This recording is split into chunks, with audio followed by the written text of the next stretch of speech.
Let's get peppy. Welcome to PEP 214. This is PEP or Planet Extra podcast. I am a host of Planet America on ABC Australia, and at least for the next little while, hopefully a long while, this is an official podcast of the ABCs. Repeated, it is an official podcast. One thing that never changes on PEP, though, is that we cover all the stuff that's too nerdy for TV. If you're listening, you can still find us on YouTube at the PEP with Chaz and Dr. Dave channel. You can still find highlights on the PEP Clips YouTube channel. You can still find timestamps and show notes in our blurbs. And if you leave a comment under our current episode video, we are likely to see it. You can still tweet us or blue sky us at PEPCHASDRDAVE. That's at Pep Chaz Dr. Dave. But what's new is you can see he's back on Facebook again. I don't even know what the address is because I'm going to be changing it soon. But I've got the Facebook page back and I'm going to use it, damn it. So you can see us there as well. Just look it up. Look up Chaz from Planet America. It's going to be there.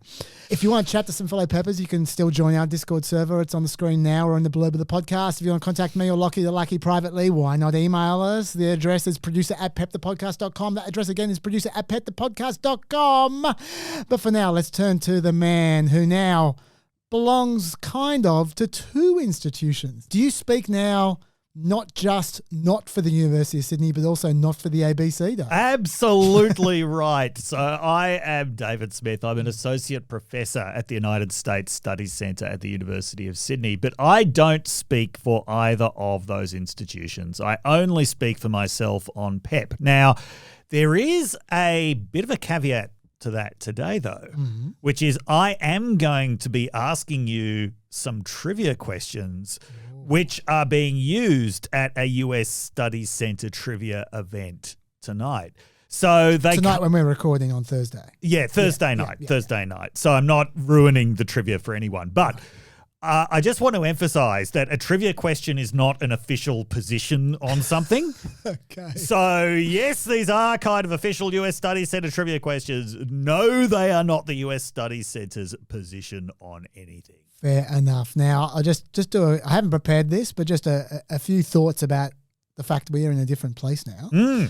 As I hinted before, not much is going to change over the next little while, but we are obviously in a different place, different location. We appear to be in some kind of melange of 200 years ago and the Planet America set a couple of months ago and just random stuff.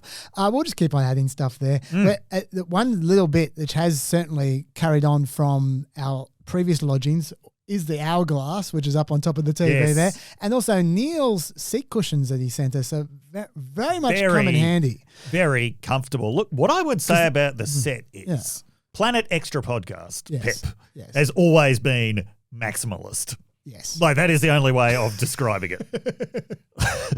I have quite minimalist tastes in most other aspects of my life. But your PEP, house is not like this? My house does not look like this, no. But PEP is maximalist. Yes. And this is what the set represents.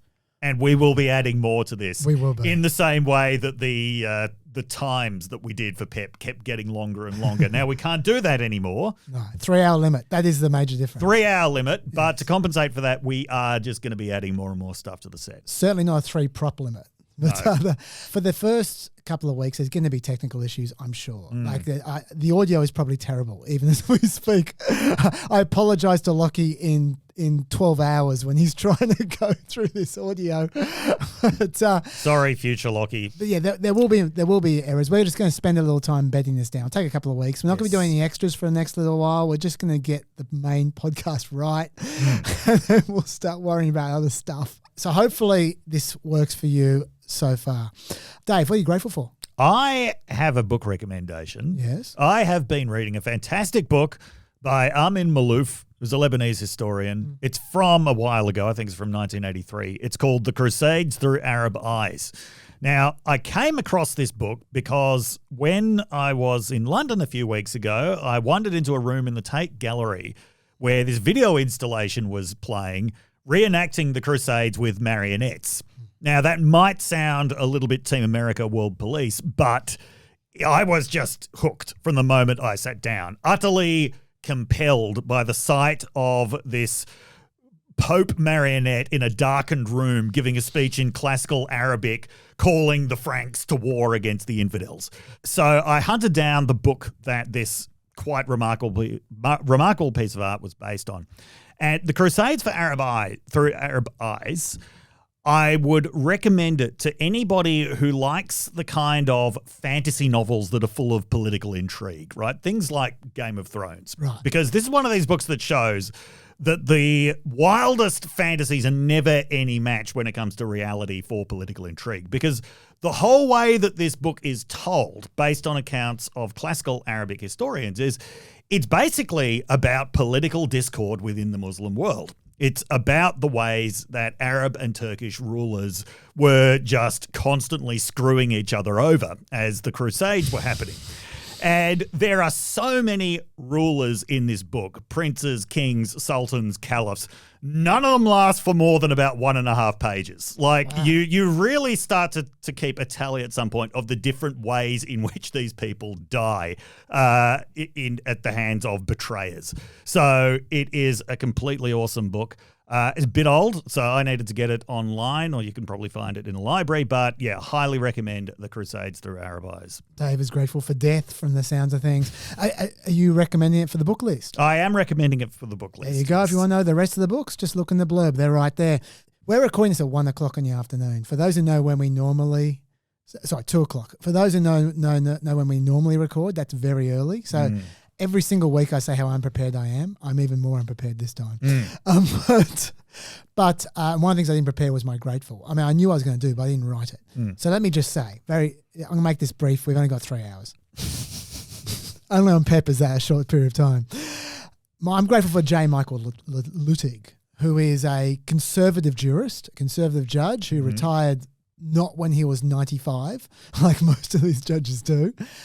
And he has been going hard against, well, I suppose you'd say Trumpist legal thinking. Right. He used to be the conservatives' conservative. And he's one of those, as is often the case, the never Trump conservatives tend to be the most hardcore conservatives who are kind of, they resent where inverted commas conservatism has turned. Yes. And J. Michael Luttig is definitely one of them. For those who've seen him speak before, he's actually really annoying because he's so concerned about being precise and saying exactly what he means. Yep. They literally pauses for 2 or 3 seconds between each word. So it's infuriating. When he testified at one of the impeachments at one point in time, he did about 500 words in about half an hour. It was just infuriating, but I respect that about him. Yes. You can only imagine how long it took him to write this piece, which I am recommending in The Atlantic. I'm going to put it in the homework. I'm going to put a gift link there so that way you guys can all read it.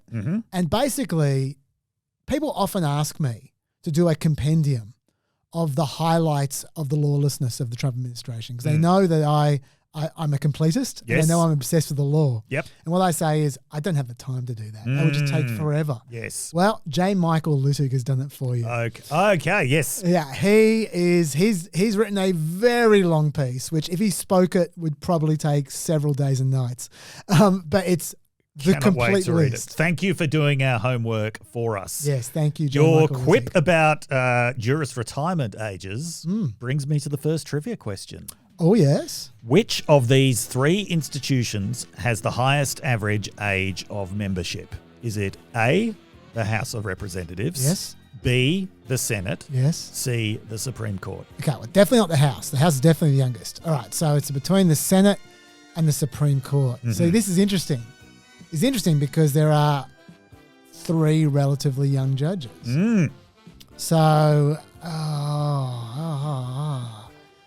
I am going to suggest it is the Senate is the oldest. You are correct. Yeah! There is very little in it between the Senate and the Supreme Court. As of the beginning of January, I think that the Senate was something like 64.7 and the Supreme Court was something like 64.5. Wow. So there's not much in it. And that is also based off calculations that were just taking sort of number age into account. I wasn't doing day calculations. Sure. It's possible that it's wrong, but I'm pretty sure that, yes, it is actually I mean, the fact that anyone else is close to the Supreme Court in average age is disturbing. The fact the Senate is a little bit older probably is really disturbing.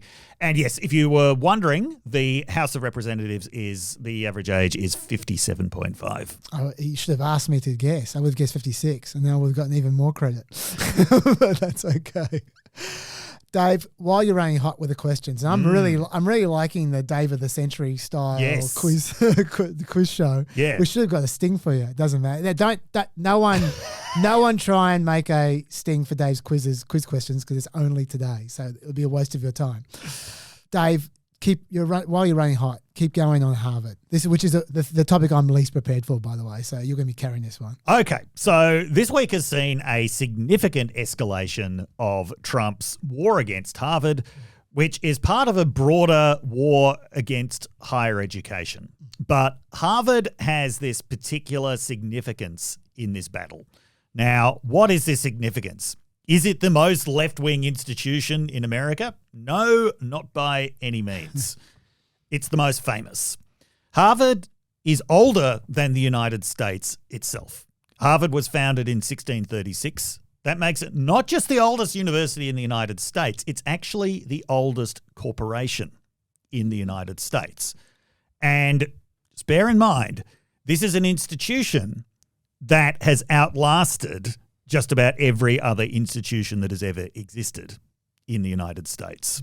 Okay, so that may be something for the Trump administration to keep in mind as it mounts its war against Harvard.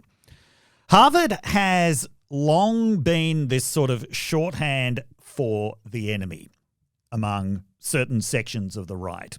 So when Curtis Yarvin gave a fairly unhinged interview on a podcast last year when he was talking about his plans for what Trump should do if he seizes power. And he says, the New York Times and Harvard University should not last beyond the end of April. He said, Machiavelli would tell you. I don't know if he's ever read any Machiavelli, but he's certainly read other people talking about Machiavelli on blogs. He said, Machiavelli would tell you that you can't have someone else's department of reality operating if you're the ruler. I actually think Curtis Yarvin would have loved the world of the Crusades through Arab eyes. He also would have lasted less than half a page. And anyone he advised would have lasted even shorter period. Anyway, so that's just a little illustration of this sort of symbolic resonance that Harvard has. Of it represents, depending on your point of view, liberalism, the left, progressivism, atheism, the arrogance of the intellectual class, the professional managerial class. Like, it represents all of that. And I'll throw in one more thing, yes, which is that Harvard was the first institution, at least educational institution, to say no. Yes. And that's an important point. Absolutely, yes. You need to take out the big guy in the prison yard. Yes. Yeah. So, yeah, they went after Harvard very hard over the pro-Palestinian protests. Now, once again, Harvard hardly had the biggest pro-Palestinian protests, did have some pretty prominent ones, but it's prominent because it's Harvard. It's prominent because, among other things, so many members of the House of Representatives and the Senate and the Supreme Court went there. We've talked before about during the hearings last year that brought down Claudine Gay, who was the president at the time, prosecuted very aggressively by Elise Stefanik, who had just been kicked off a certain advisory board of Harvard because of the fact that she denied the results of the 2020 election campaign. So there are a lot of people who went to Harvard who've got a lot of vendettas against Harvard, among other things. Now, even before I get into the details of what the Trump administration is doing now, I just want to emphasize all of this because I want to make the point that the Trump administration is increasing the prominence of Harvard. And in the end, I think what it's going to do is increase the prestige of Harvard. That's a really good point. Yeah. If the problem is, if Harvard is just the stand-in for everything that you hate, if you see Harvard as the enemy, as the intellectual center of everything that you're against, then what are you doing pumping it up even more? unless they are actually going to annihilate it in this fight, which I'm pretty sure they're not, all they are doing is ultimately giving Harvard another 100 years of this reputation that it's already had for like 400 years.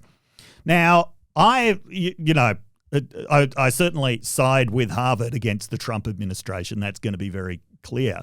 But sorry, can I just jump in? Yes. Just make one point as well on Yes. this, which is we need to. I mean, we could have done this at some other time, but I think now's a good time. Yes. We should draw a contrast with the first university that the Trump administration went after, which was Columbia. Yes. And Columbia tried to deal with them. Yes. They tried to roll with the punches. Yep. And first of all, it didn't get them off their back. The administration came up with new requests and new demands. And now Columbia is kind of wheedling away in this purgatory between satisfying these new demands and pleasing its staff and its students, which it's just not doing. Yes, yeah. And it still hasn't got its money back. Yeah. It still hasn't got the $400 million Nope. in grant money back. Yes. So in the end, and I think what's happening is Columbia is losing prestige before our eyes. Yes, And, totally. And it is being starved and dying, not from the grant money, No, but from its reputation. absolutely. And I think the contrast between what's happening to Harvard and what's happening to Columbia is instructive. It's very For instructive. whatever the third university is going And to be. universities are paying attention to this. And just to continue a point that I was making, in general, I don't like the cultural focus on the best all the time, that everything has to be so focused on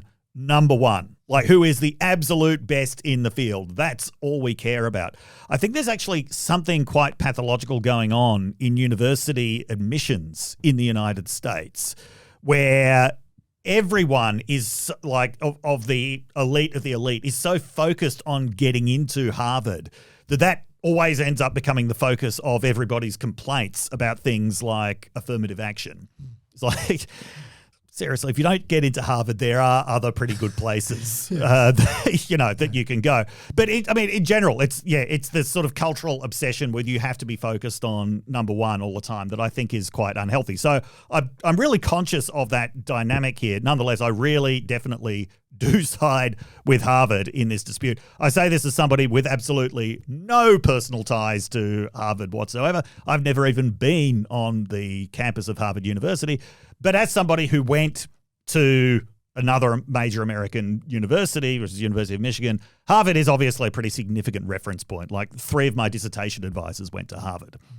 Okay, so what has been going on recently? This started a few weeks back with threatening a lot of grant money. Yes. Like we're talking in the billions of grant money to Harvard. And yes, Harvard's response to that was to say no and was to say this is unlawful and we're going to sue you. It was $2 or $3 billion, depending on how you count it. Yes.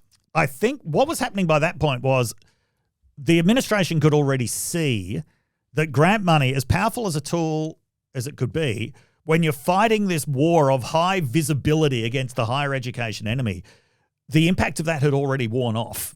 The shock value of it had already worn off. Universities were already starting to organize themselves to come to terms with the loss of grant money. So then they went after international students. Now, this is a very significant escalation. Sorry, we should have mentioned as well the taxes. Oh, yes, the taxes. They tried to remove Harvard's tax how do you put it? Tax exempt status. Tax exempt status. That's yeah, it. That's right. that was so kind of half-assed and obviously illegal that I didn't even bother to mention it's not going to work. Yeah. Okay. Trump had mused on social media about... So keep going. Yeah, okay. Going after international students, though, this was taking advantage of the war on terror apparatus. Okay, so what do I mean by that?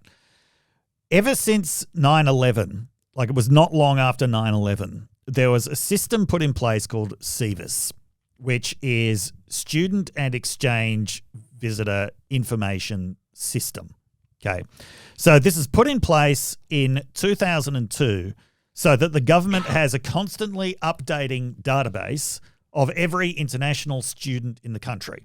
I'm very familiar with this because I was in this system for 6.5 years.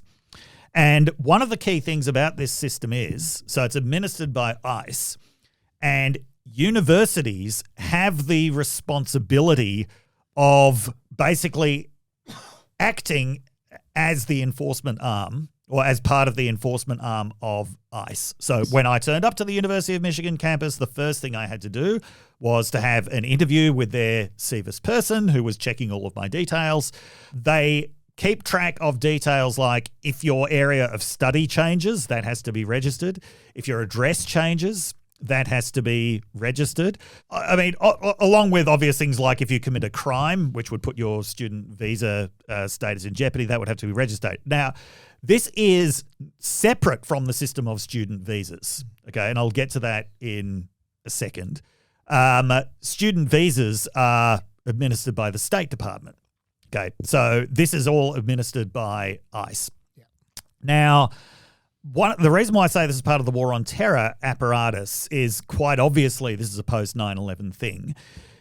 It's because one of the 19 hijackers had a student visa. And it's the heir to an earlier system that resulted from the 1993 attacks on the World Trade Center. Some of our younger peppers might not even be aware of this. There was a bombing of the World Trade Center that took place in 1993 that I think killed 7 people. And one of the bombers had an expired student visa. It was actually back in 1993 is when this system first comes into existence. Okay. Now, this is significant because you've got these 2 terrorist attacks, each of which involved one person who had at some point had a student visa. Sure.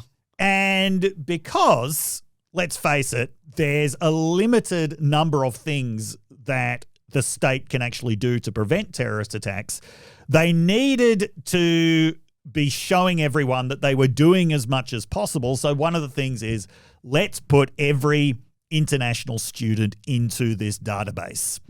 Okay, so and monitor exactly what they're doing all the time.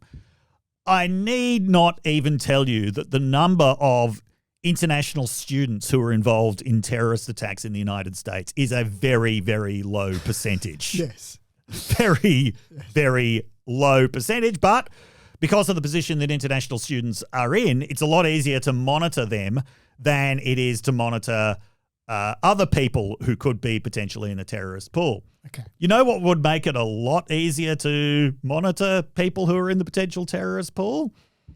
You tell me. A meaningful national firearms register. Yeah, that would help. That would, that would probably help. The man who just killed 2 Israel embassy aides in Washington, D.C., gunned them down in cold blood, he wasn't an international student.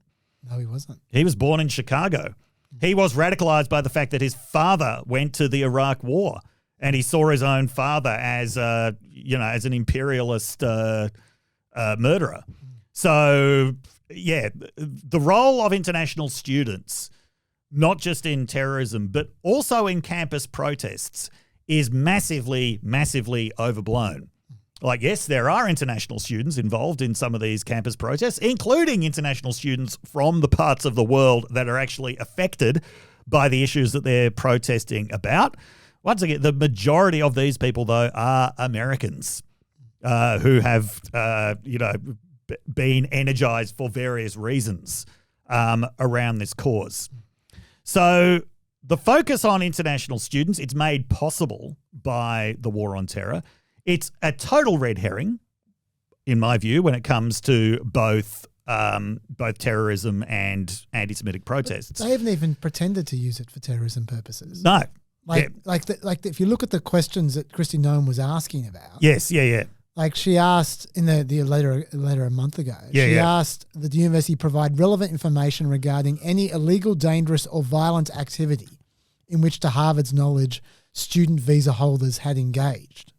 Just generally, violent activity, generally. Mm. And also asked them to inform her of any threats to other students, deprivations of classmates' rights, obstructions of the academic environment for which foreign students were known to be responsible. Mm. And info about whether foreign students were meeting standards for the minimum required amounts of coursework in order to maintain eligibility Not for a non-immigrant Department of student status. Homeland Security issue, one would have thought. And okay, this is where... And I just told you that the above board stuff. Exactly. I've left the worst part out. Yes, yeah, we'll come back to the worst stuff. But Yes. look at the questions that Christy Noem is asking there. Some of those things are broadly related to Department of Homeland Security and violence in general. But yeah, are students meeting minimum academic requirements? No, that's not a DHS issue. No. That's an issue. Yes, that's an issue that would jeopardize your student visa. That's a different department. That's the State Department that deals with that. And that's universities that have responsibility for that. These two systems are getting conflated. It's because of their control of the SEVIS system, which is, as I say, that's war on terror apparatus that was done to monitor terrorists. They are now using this as another mechanism to punish Harvard. So what they did was to say, because Harvard hasn't given us adequate information, allegedly, we're going to rescind Harvard's eligibility to use the SEVIS system. That would mean Harvard cannot enroll any new international students. It would also mean that international students who are currently enrolled at Harvard would lose their student visas because one of the conditions for having a student visa is being enrolled in the SEVIS system. Okay. It would also mean, by the way, Yes. this hasn't got enough coverage, Yeah. that recent Harvard graduates who need to continue on with their Yes. training or work related to their educational experience, who are no longer at university anymore. Yes. They just can't do it anymore. That's right. Because they can't transfer to another university. They've already graduated. That's right. So we're talking, you might think, oh, who's that? They're talking 2,000 recent Harvard graduates Yes. would lose their legal work status under this order. Yes. Yeah. Now, this is a complete abuse of SEVIS, right? Because the questions that Christy Noem were asking, these are not the concerns of SEVIS. By law, what SEVIS is concerned about is where students are. Yes, they are allowed to ask about changes in their area of study. That, I think, once again, that's clear war on terror apparatus. If someone suddenly shifts from a political science major to fertilizer science, Yeah, sure. that's the sort of thing that sets alarm bells ringing. But internal disciplinary issues within the university, that is not related to SEVIS. Could be related to student visa, but that's a completely different thing. Okay, but that's how it works. So, like so many things with the Trump administration, as much as Trump and his allies love to claim that they're repudiating the Bush legacy, they have embraced the war on terror legacy so hard. And they are using it in so many different ways. Everything from this to the new network of prisons in El Salvador. Anyway, so Harvard's response very quickly was to sue. Yep. And very quickly they got a court order saying that the administration could not halt the enrollment of international students in this way. So for now they can continue. But this obviously creates enormous certainty. Uncertainty. Uncertainty. Yeah. I mean, I think that Harvard's going to win this case on the legal merits. Harvard's arguing this is part of a pattern of political intimidation of Harvard. I think it's hard to read that any other way. Yeah. No, I was going to say, as far as their challenge goes, Yep. First Amendment retaliation, you've already mentioned. Yep. Denial of due process. Yes. Well, that's pretty straightforward. They definitely didn't give them any due process. They just sacked them. Yep. And the big one for me is violation of the Administrative Procedure Act, which requires, get this, 30-day notice, opportunity to respond, and formal appeals process. Strike. So I agree with you. Yes. I think they're going to win this this is case. something the Trump administration has never understood. We keep hearing from people like Marco Rubio and Christy Noem that they're not violating anybody's rights here because it's not a right to study in the United States. It's a privilege. It's not a right to enroll international students. It's a privilege. Now, like on some philosophical level, I suppose they're correct. Legally, they are not correct at all. Legally, we are actually talking about rights. When I was an international student, we were told very clearly at the US consulate in the MLC Center what the conditions of maintaining our student visa were. We were told in no uncertain terms, do not commit any crimes. Like we were actually told horror stories about students who had violated open carry laws and not open carry laws, open container laws. Drinking in public. Yes. And being said, honestly, if you're a student and you violate open carry laws, you probably should be sent home. But I don't know what you would even have to do to violate Texas's open carry law. Maybe not carrying a firearm. Anyway, yeah, open container law. So we knew you are not supposed to commit crimes. We weren't told anything about not participating in protests. You know why? Because that's not part of the law. That's the First Amendment. Yes. This is the Rubios and Noams and Trumps have not understood. They still have to follow the law. Yeah. Even when things are, supposedly it's up to the Secretary of State to decide this, which is what they keep coming back to. The Secretary of State still has to follow the law. I just want to add a couple of things because I can feel where you're going here. Yes, yeah. So I just want to before we move on, I want to add a couple of things. First of which is we should just say how many students we're talking about here. We're talking about 6,793 international students last year, Harvard, from 140 different countries. That's 27% of the student population. It's worth $400 million a year to Harvard, what we're talking about there. So that adds up pretty quick. Yes. Right? And yeah, so many people have been saying, including me, I might add, like saying, well, maybe Harvard needs to in the future find a way to somehow get itself off government funding, so that if anyone can, Harvard can. Yes, yeah. But that's precisely how you do it. This is how you do it. Yes. Yeah, with international students. Yeah, yeah. And they are cutting off Harvard's ability to support itself. Yes. Through this. Second thing I just think we need to add is I talked about the above board justifications. I didn't talk about the below board justifications. Yes. And that's worth mentioning, which is what I read you before about that they demand this, demanded that. That was in the original Kirsty Noem letter. But as part of the lawsuit, it came out that what they actually wanted was for Harvard to include all audio or video footage in the possession of Harvard University of any protest activity involving a non-immigrant student on a Harvard campus in the last 5 years. Now, apart from that being wildly violating all privacy regulations and just clearly just illegal, and what's that got to do with anything? Just the enormity of that ask. Yes, yeah. Because Harvard is not just this room. No. It has, 13 different campuses?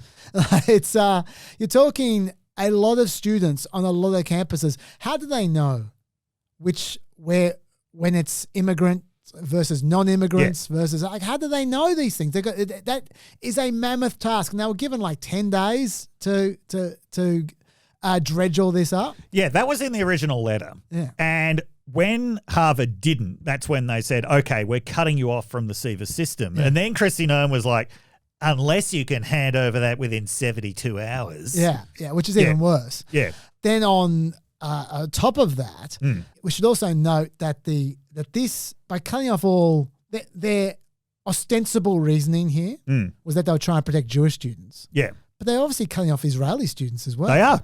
80 Israeli students would have their situation ruined as well. Yes. So that's worth noting. Well, can I just point out how transparently cynical this claim is, that this is about protecting Jewish students, or that this is about protecting Jewish people? Yeah. Here are some names that are not household names but maybe should be. Hatchet Speed. Do you know Hatchet Speed? Is this a trivia question? Because I'm about to strike out. Do you know Robert Keith Packer? No. Do you know Timothy Hale Caruso? No. Okay.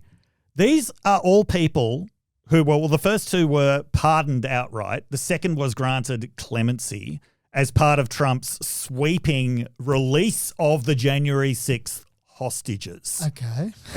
So 1,600 people who were fully pardoned. Yeah. Okay. The first one that I mentioned, Hatchet Speed. Yes. Apparently that is his real name. He should run for governor of Michigan. He was sentenced to 4 years in prison for his role in January 6th. Okay. He had told undercover FBI agents about his plans to eliminate all Jewish people from the United States. He was described by prosecutors as an open admirer of Hitler. Yes. Okay? doesn't get more anti-Semitic than that. No, it doesn't. He was sentenced to 4 years after serving 3 years on a firearms sentence, which I think would just about be up by now. Yep. He's a veteran who got radicalized. No one quite knows how, but he is just adamant admirer of Hitler who thinks that Jews should be eliminated from the United States. He is now free because Trump sees the January 6th people as political allies. Right? I see your point. Robert Keith Packer. Yes. Now, he only got 57 days, but he became kind of semi-famous because at the January 6th protests, he was wearing a T-shirt that said, Camp Auschwitz, work makes you free. I remember him, yeah. Yes. Yeah. The third one, whose name I think I'm not quite getting right, I think it's Timothy Hale Caruso.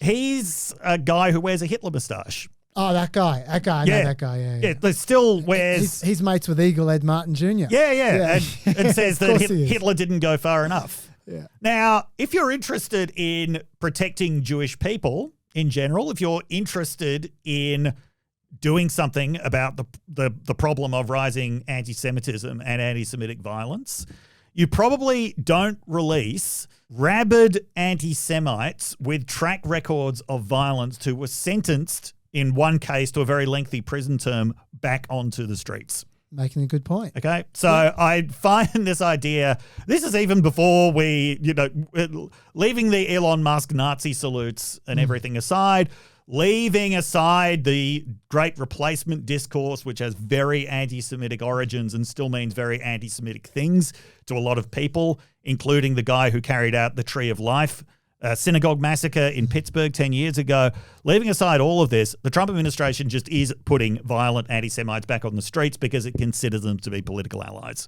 If you are actually concerned about anti-Semitism, you wouldn't be doing that.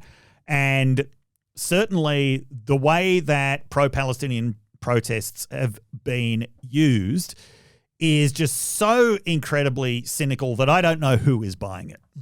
Okay. That point is well made. Yes. And the final point I'll make is that Dave and I both think that this is going to get nowhere in a court of law. Nope. But it doesn't matter. No. Because if you are a student, yes, if you are a top student overseas, yes, why would you sign up with Harvard at least for the next 4 years? Because you know that even if they get past this, there's another issue coming around the corner. Absolutely. Like it's so the threat, the constant gun to the head of international students at Harvard. Can kill Harvard. Well, not kill. Can hurt Harvard a lot. Can definitely hurt Harvard. Harvard will survive, but it can definitely hurt its ability to do what it does in the meantime. Now, the issue has broadened because Marco Rubio announced a pause on processing international student visas while the administration considers expanded social media vetting. Now, they would be aware that they're doing this at a time of year when a lot of interviews for international student visas are taking place. I think this is about the time of year when I did mine, I seem to remember. This is like peak time of the year, a few months before semester one begins. Okay. So this suddenly throws all kinds of people, like millions and millions of people, into uncertainty and chaos. Now, before we look at that in depth, just to say a few things about international students in the United States generally. There are 1.1 million of them in any given year. It's estimated that on an annual basis, they bring $44 billion into the economy. Yep. That is not just in places like Boston. You would be surprised just how many regional, rural universities, colleges, and community colleges have international students, have a lot of international students. And just to give you some context, natural gas exports, 31 billion. Exactly. Yeah. This is the 10th biggest export industry in the United States, and it's estimated that international students generate about 378,000 jobs. Okay? So this is damaging a highly successful American industry. And I'm sure that the way that Trump and his allies look at it, it's like they're only hurting their enemies, but in fact, they're hurting anyone who lives near their enemies. Yeah. And that actually includes a lot of their friends. Absolutely. So Alabama has a vibrant research. Absolutely. University research sector. Yes, University of Alabama, University of Auburn, Alabama, and because of all the NASA stuff in Alabama, it's a major center of scientific research. Yeah. So that creates a lot of uncertainty for international students. In addition to that, just in the last few hours, the Chinese foreign policy spokesperson Mao Ning said that the United States has to respect the rights of international students, including Chinese students. Marco Rubio's response a couple of hours ago was to say that the United States will aggressively revoke the visas of Chinese students, especially students with links to the Communist Party hierarchy. Nothing more specific than that, just that the United States is going to aggressively revoke Chinese student visas. You know who'd be delighted by that? China.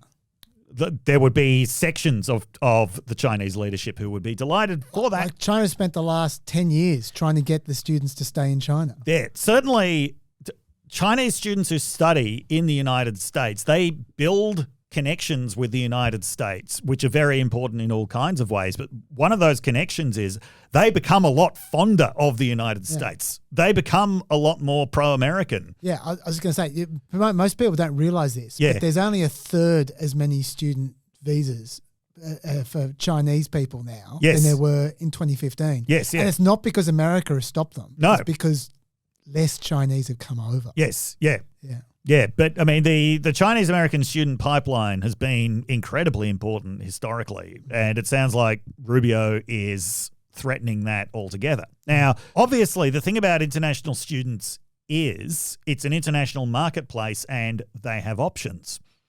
And if it wasn't for the fact that quite a few other countries are actively shooting themselves in the foot on this issue or trying to shoot themselves in the foot on this issue of international students, there will be many countries very well positioned to reap the benefits of this. I suspect Canada is going to significantly reap the benefits of it. I would like to think that Australia would as well, if Australia doesn't shoot itself in the foot on the international student issue. Sounds like you're speaking Let for me University of reiterate, Sydney. I am only speaking for myself. Sure. All of this, it is part of a broader war that is going on higher education and scholarship that is being fought on many, many fronts. One more thing on the visa vetting. Yep. The social media vetting. This is another situation where even after the pause is over, there's still a problem. Because if there's this massive vetting process, like at the moment, no one's getting through. Yeah. But at some point in time, let's say in a month's time, Yeah. they've got their new system and there's going to be all this social media vetting that wasn't there before. Yes, yeah. That's going to slow it down. It's going to slow it down so much. It already takes 2 months. Yes. Already. Yes. Like, so are people going to be vetted before next academic year? I'm not sure they will. Do you know how long it takes to comb through someone's social media profile? Yeah. Like, if you're going to do it properly, I mean, yes, you can search for keywords. Maybe that's all it will be. I mean, maybe AI, but my suspicion is that there's going to be a lot of staff and it's going to take a lot of time. Yeah. Certainly in the past, social media vetting has been extremely slow from the Trump administration because they've done this not for students but for other people. I mean, the vetting process is already pretty significant. You have to go for a physical interview. The last time I did this was in 2014 for a J visa, which is a visiting scholar visa. This was when I was at the University of Washington. And I remember talking to this consular official who I think he must have been a little bit bored that day. And he's like, "Oh, so you're a political scientist. Who's your favorite political philosopher? Is it Marx?" And I didn't know what to say. Before I could say anything, by the way, my favorite political philosopher is not Marx, but before I could say anything, he said, no, don't worry. A lot of Americans love Marx, but if anyone asks, just say Mike Huckabee. Yeah.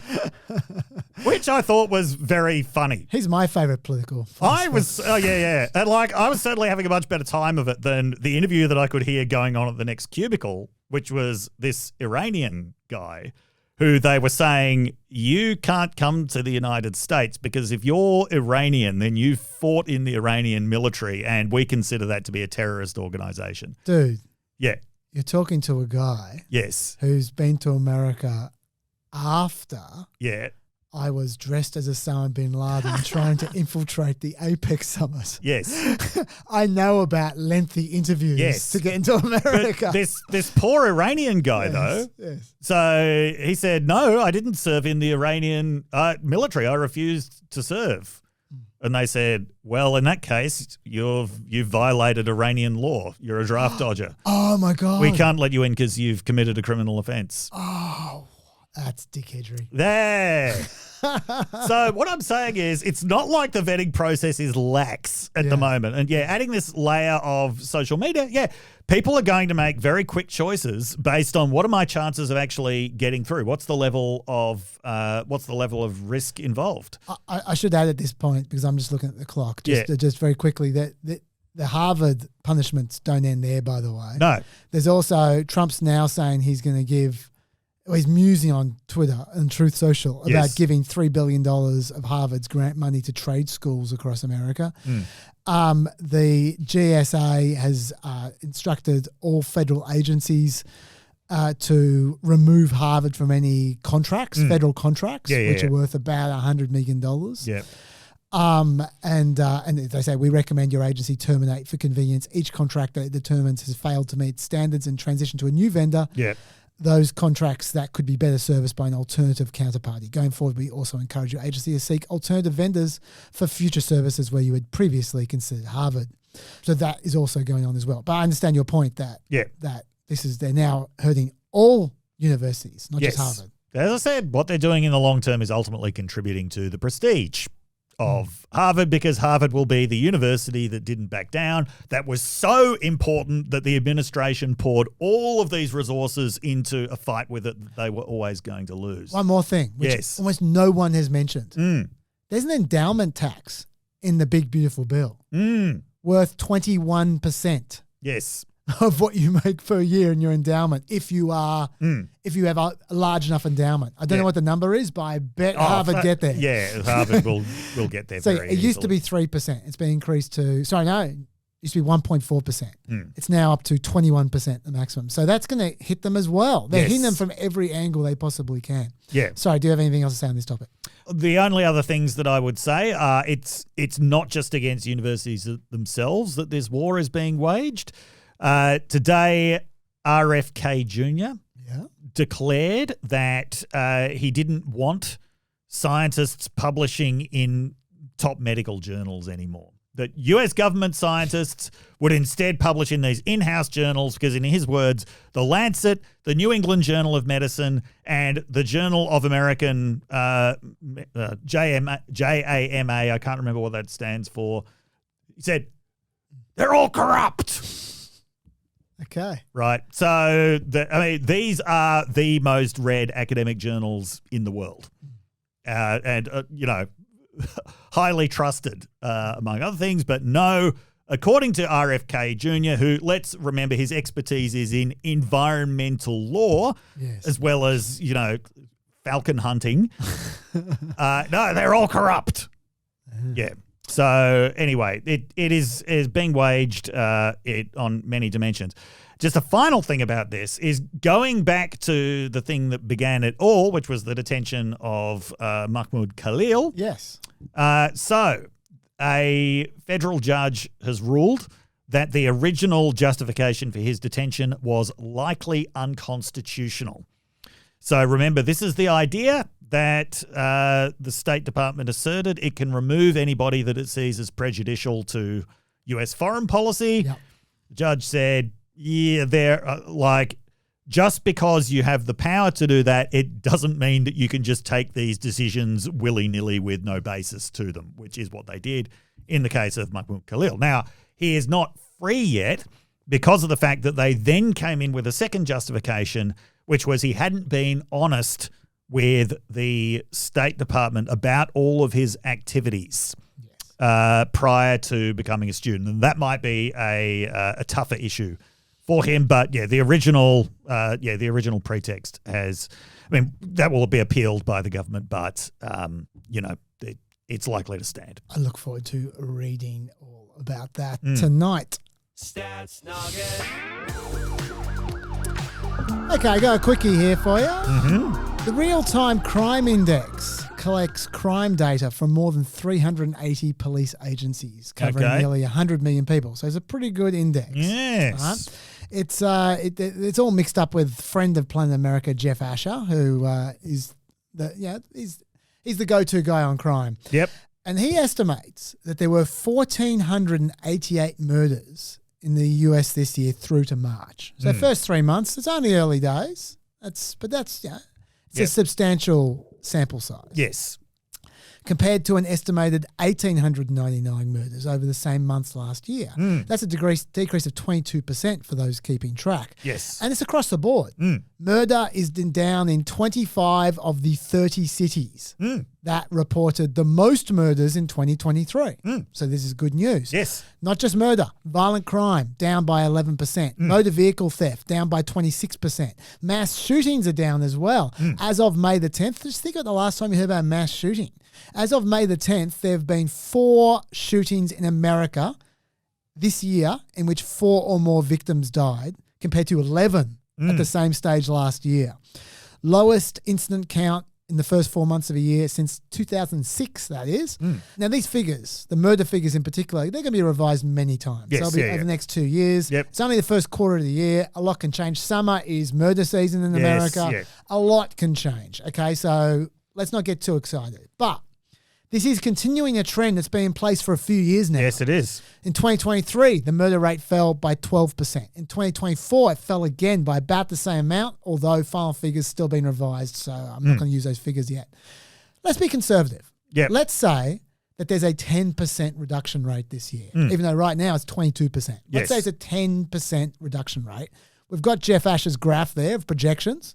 So this graph here is if we project a 10% drop from 2024. And you can see it is getting damn close, if not the lowest rate in history, at least in recorded history. Yes. You're looking at 4.97 murders per 100K in 2024, 4.45 in 2025, compared to the previous low, which was 2014, was 4.46. Yes. So just below.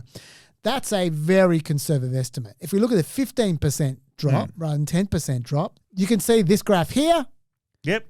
It's 4.2 Yes. per 100K in 2025, well below the lowest ever. Bearing in mind, as of 2024, 58% of Americans, according to Pew, believed crime should have been a top priority for the president and Congress. That was up from 47% in 2021. So 58%, majority said it should be a top priority, when actually the reality is we are possibly looking at the lowest murder rate ever. Yeah, there was a lot of fairly idiotic crime wave stories going around last year. And I want to just extend your analysis by pointing out what a long-term trend this actually is. Not just murder, crime generally. And you can really see this increase that begins from the early 1960s and that goes in this arc, peaking in 1990, and has basically been going down ever since, except for the COVID spike. Okay. And it'll still take a few years to explain exactly what was going on in the COVID spike. But that kind of 1960s to 1990 wave, at the time when it first started to go down in the 1990s, a lot of people attributed it to tough new policing, right? Especially in New York. It was zero tolerance policing. That explanation doesn't hold up very well because it was dropping everywhere across the United States, regardless of what kind of policing it was pursuing. The Freakonomics people, remember, were pushing this theory that it was the reduction of lead paint in the environment. No, they were the ones. No. Or they were the ones who debunked it. No. They were the Freakonomics guys were saying it was abortion. Oh, it was the children of. It was when abortion came in. Oh yes, the children that were never born. In the low income areas because of abortion were the ones who would have been criminals. That was their speculation. I think they were getting a bit too clever for their own good. And then the lead paint came in after them. Yeah. So lead paint, the idea was lead paint was giving people brain damage. Well, and when you have brain damage, it severely hurts your life chances. And lead from fuel. Yeah. I've got a far more parsimonious theory. Oh, yeah? What's this? About this. And by the way, my students already know this. I've already and there are a few peppers among my students. Hello. Great to have you. No, it's baby boomers retiring.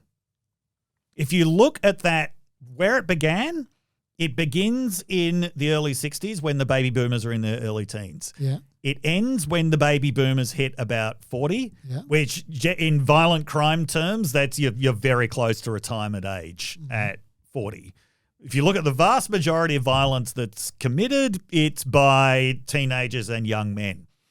Basically, baby boomers aged out of violent crime. That's my theory. That's fair enough, and you can run with that. But all I would say in defense of the lead theory, lead fuel, Yes. not lead paint, lead fuel, Mm.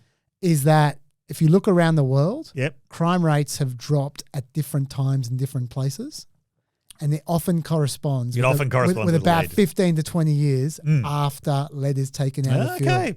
So Yes. I just throw that out there. Got to admit, I'm not aware of that that global picture. But having said that, I understand what I mean.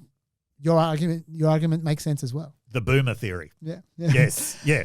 Let's. By the way, I'm not 100% committed to that theory. I'm totally prepared to be wrong That's okay. That's on okay. that. I like its elegance. Wait. I love people taking a dip. That's good. Yes. And since you just done a stat nugget, I'm going to give you another trivia question. Oh, please do. The first international team sports fixture in the modern world, right? So disregarding things like the ancient Olympics, first one in the modern world was in 1844. Okay. Which two countries were involved and what were they playing? Now, given this is US Studies Center trivia and this is an American-focused podcast, you can probably get what one of the countries is. But what was the other one and what were they playing? Okay. I am going to guess Yes. that it was America Yep. versus England playing rugby. It was not. It was the United States versus Canada playing cricket. Lockie's flipping out. Did you know this, Lockie? Oh, yes, absolutely. Because this was a bit before the invention of baseball. I mean, I think there was some nascent versions of baseball around, but this was before baseball became a real thing, and baseball supplanted cricket in the United States because it could be played in a reasonable amount of time. And so ordinary people could actually, play it. I should have said cricket. I never would have guessed Canada in a million years, but I should have said cricket. That was stupid. I mean, I was thinking it'd be some English sport, but I just went for rugby. But damn it. Anyway, good stuff. Good trivia. Love it, Dave. All right, I'm gonna roll on one now. I'm gonna roll on tariffs. Okay, because they seem to be a little relevant. Let's roll on tariffs. I can I just say, as a little aside, this is what I do for you, peppers. How much I love you, peppers. Okay, we're gonna get to the court case at the end of this. The court case, the big court case from overnight, yes, which we're going to end on, was spearheaded by a guy called Elias Soman, who, for those who've been watching Play America for a long time, know we have interviewed him many times because he's kind of my mate. and he won. On all things, he won on tariffs, which is my pet hate, as we all know, and Ilya's pet hate, I might add. And I'm not interviewing him. He hasn't spoken to many people, but I'm not interviewing him. You'll see tomorrow on Planet America. You'll see today, right now that you just watched Planet America probably, you'll have seen that John interviewed Elias Soman by himself. Why? Because I was worrying about PEP. So I hope you guys appreciate it. I appreciate it. Because I would have loved to have been whooping it up with Elias Soman on Zoom, but not to be. And John doesn't even care about tariffs. Anyway, let's talk tariffs. All right, so back in April, Trump had his insane Liberation Day idea. Where tariffs... Yeah, that's Liberation. The village people, whatever. Yeah, no, it was the village people. It was the village people. Village people. Yes. Yeah, there we go.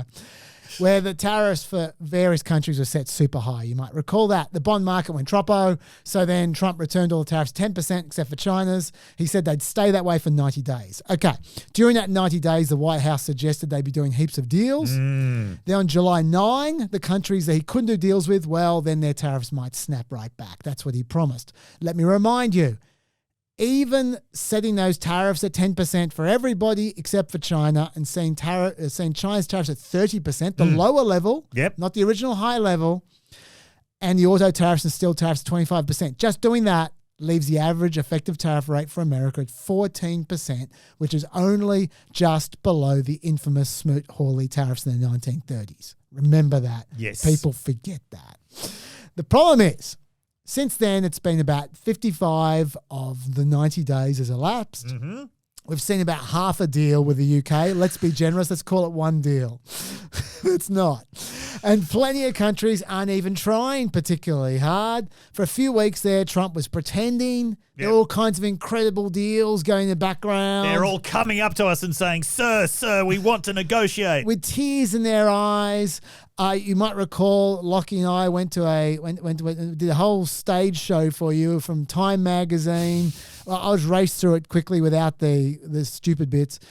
We're now 13 days into the point from when you lifted the reciprocal, discount reciprocal tariffs. There's 0 deals so far. Why is that? Trump says, no, there's many deals. Question, when are they going to be announced? Trump says, you have to understand, I'm dealing with all the companies, very friendly companies. We're meeting with China. We're doing fine with everybody, but ultimately, I've made all the deals. Question, not one has been announced yet. When are you going to announce them? Trump, I've made 200 deals. Question, you've made 200 deals? Trump, 100%. Question, can you share with whom? Trump, because the deal is a deal that I choose. View it differently. We're a department store and we set the price. And he went on for a long time about department stores. Question, cutting him off. I'm just curious, why don't you announce these deals that you've solidified? Trump, I would say over the next 3 to 4 weeks. And we're finished, by the way. Question, you're finished? Trump, we'll be finished. Question, you'll be finished in 3 to 4 weeks. Trump, I'll be finished. Now, some countries may come back and ask for an adjustment, and I'll consider that, but I'll basically be with great knowledge, setting ready. We're a department store, a giant department store, the biggest department store in history. And then he went on again forever about department stores. My point is that was day 13, we're up to day 55. So that's about 6 weeks ago that it was all going to be announced in 2 to 3 weeks. All right. In the last few weeks, the Trump administration has been starting to make impatient noises because they know they're looking ridiculous. They've been making noises about unilaterally potentially setting new tariff rates at the end of the 90 days. Over the next few weeks, they said they'd send out letters to countries telling them what the tariffs are going to be. That's all the background. Now, Trump wakes up on the weekend. He decides to make this about Europe for reasons no one understands. It was never made clear. Maybe he was watching Eurovision. Oh my God, you're right! You're right! Of course he was! That's brilliant. That's a big guess. That's an exclusive. You can take that to the bank. That's a PEP exclusive. So Trump was watching Eurovision and he was hating on it. And so then he thought, I'm going to punish them. And so then, remember the Liberation Day tariffs was set at 30%. For whatever reason, and they've been set, and then since then they've been 10%. For whatever reason, he came out with this tweet. The European Union, which was formed for the primary purpose of taking advantage of the United Nations on trade, has been very difficult to deal with. Their powerful trade barriers, VAT taxes, ridiculous corporate penalties, non-monetary trade barriers, monetary manipulations, unfair and unjustified lawsuits against American companies, and more have led to a trade deficit with the US of more than $250 billion a year. I was just saying if he did. $1,000 a year. I just said if he did it wrong, and he didn't. $250 billion a year, a number which is totally unacceptable. Our discussions with them are going nowhere. Therefore, I'm recommending a straight 50% tariff on the European Union starting on June the 1st, 2025. There is no tariff if the product is built or manufactured in the United States. Thank you for your attention to this matter. Thank you for your attention to this matter. That was my favourite part of that. To be fair, I think ending the tweet with thank you for your attention to this matter does make it even more legally binding than a congressionally passed law. I think that's how it works in Trump world. Anyway. Did he use the word hereby in there? He did not, sadly. You didn't Sadly. use the magic word. He's slipping. By the way, the EU, in case you're wondering, was not formed for the primary purpose of taking advantage of the US on trade. No one thinks that except for Trump. The EU was formed to bring Europe together so they don't keep starting world wars. Exactly. And it's worked. If you're wondering why we're at a rare point in history where France and Germany aren't at war, you've got the European Union to thank. Also, there is not a trade deficit of $250 billion with the EU. There is a goods trade deficit of $230 billion and a services trade surplus of $125 billion. Now, how many times Trump ignores that? Let's not let him. So there's a overall trade deficit of $105 billion to Europe. Anyway, he ended the pause that was meant to go till July 9. And he returned the tariffs not to 30% where they were after Liberation Day, but to 50%. Why? I don't know. Then 2 days later, we hear from Ursula von der Leyen, the president of the EU, with amazing hair. Good call with POTUS. The EU and US share the world's most consequential and close trade relationship. Europe is ready to advance talks swiftly and decisively to reach a good deal. We would need the time until July 9. And Trump responded to that with, I received a call today from Ursula von der Leyen, President of the European Commission, requesting an extension on the June 1st deadline. It's a deadline now, is it? On the 50% tariff with respect to trade in the European Union. I agreed to the extension, July 9, 2025. It was my privilege to do so. The Commission President said that talks will begin rapidly. Thank you for your attention to this matter. So they're official talks, Dave. Thank you for your attention to this matter. Let's just take a moment to consider the implications of the fact that every other leader in the world knows that what Trump really wants out of this is the ability to send out a Truth Social message saying that he generously granted someone an extension. Yes, that's what he wants. That's what he's really after. He wants some attention. He wants to be patted on the head, and then he wants to send out a tweet in which he wins. Yes, by granting someone an extension. I grant extensions all the time. Do you say hereby when you do? I don't say hereby. Do you thank them for their attention to this matter? And I don't see it in terms of like victory. Yeah. I made them ask for an extension. Yeah. So just to be clear, he gave them an extension to the same date that it was until days earlier. He removed an extension and then gave him an extension to the removed extension so that just nothing had changed. Okay. The next day, Trump follows up with, I was extremely satisfied with the 50% tariff allotment on the European Union, especially since they were slow walking, to put it mildly, on negotiations with them. Remember, I'm empowered to set a deal for trade into the United States. Oh, are you? We'll get to that. If we're unable to make a deal or are treated unfairly, I've just been informed that the EU is called to quickly establish meeting dates. This is a positive event, and I hope that they will finally, like my same demand to China, open up the European nations for trade with the United States of America. They will both be very happy and successful if they do. As established, he is not empowered to set a deal for trade in the US. He's only empowered to respond to a legitimate emergency with some action to address that emergency. And we'll see over the next few months what that means. Yes. But he's just been making up emergencies. And to date, Congress has been allowing him. And until today, courts have been allowing him to. Yes. So we'll see what happens with that. What's your thoughts on the European tariff so far? Well, I actually just want to insert a little side note here, right? Because Trump is portraying this as a projection of strength that he keeps threatening tariffs and then pulling back. Yeah. This is not how Wall Street sees it. No. We learned this week that, it's the Financial Times that invented this term taco. Trump always chickens out. Yes. And apparently it's already part of trader parlance, the taco dividend or the taco trade, which is basically that whenever he announces a tariff on a country, there's going to be movement down in the stock market as a result.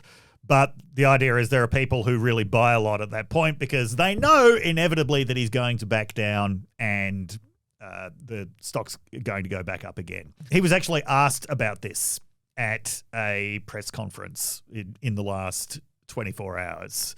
And he said, but don't ever say what you said. That's a nasty question. And he said, usually people say the opposite. Usually they say I'm too tough. Is that what they say? With tears in their eyes? Yeah. Anyway, so just keep in mind the taco trade Yes. on all of this. There are actually a lot of people making money out of Trump's tariff moves. It's not the United States. Other people who are making money are Chinese scammers who email American companies saying, we've got ways around the tariffs. And now, apparently this is a pretty old thing. The we can get you out of tariffs scam has actually been around for a long time. Yeah. But quite for obvious reasons, it's going gangbusters at the moment. Okay, so it's not real. Well, in some cases, I mean, there are people who specialize in getting around tariffs, especially through things like transshipment. Yeah, well, we're about to talk about Apple. Yeah, but there's this they can whole tell you about other that. ecosystem of scammers claiming that they can get people out of tariffs, but can't. Okay. Yeah. All right. So, all right, well, let me talk about Apple, and then you can give thoughts on either Europe or Apple. Mm-hmm. At the same time as his Europe tweet, Trump tweeted about Apple. Mm. I have long ago informed Tim Cook of Apple that I expect their iPhones that will be sold in the United States of America will be manufactured and built in the United States, not India or any place else. If that's not the case, a tariff of at least 25% must be paid by Apple to the US. Thank you for your attention to this matter. He did actually later clarify that those 25% tariffs are being placed on all foreign-made smartphones, which is important because otherwise he'd be just tariffing Apple. I don't think he can do that. Now, to be fair to Trump, this move is a little more rational than the European one. And I say, but only a little. Not completely. There's no 90-day tariff pause on Apple at the moment, for instance. That makes it better. He's also right that Apple are making phones in India. That is correct. Yes. It's true that Apple announced a $500 billion investment in America a few months ago, which Trump boasted a lot about at the time. Yes. But that was never to make smartphones. No. I also It was to do things they were already planning to do. Yeah. I'll also say that Trump does have a legitimate grievance about, even though he didn't voice this, about Apple's Indian manufacturing base. What's that?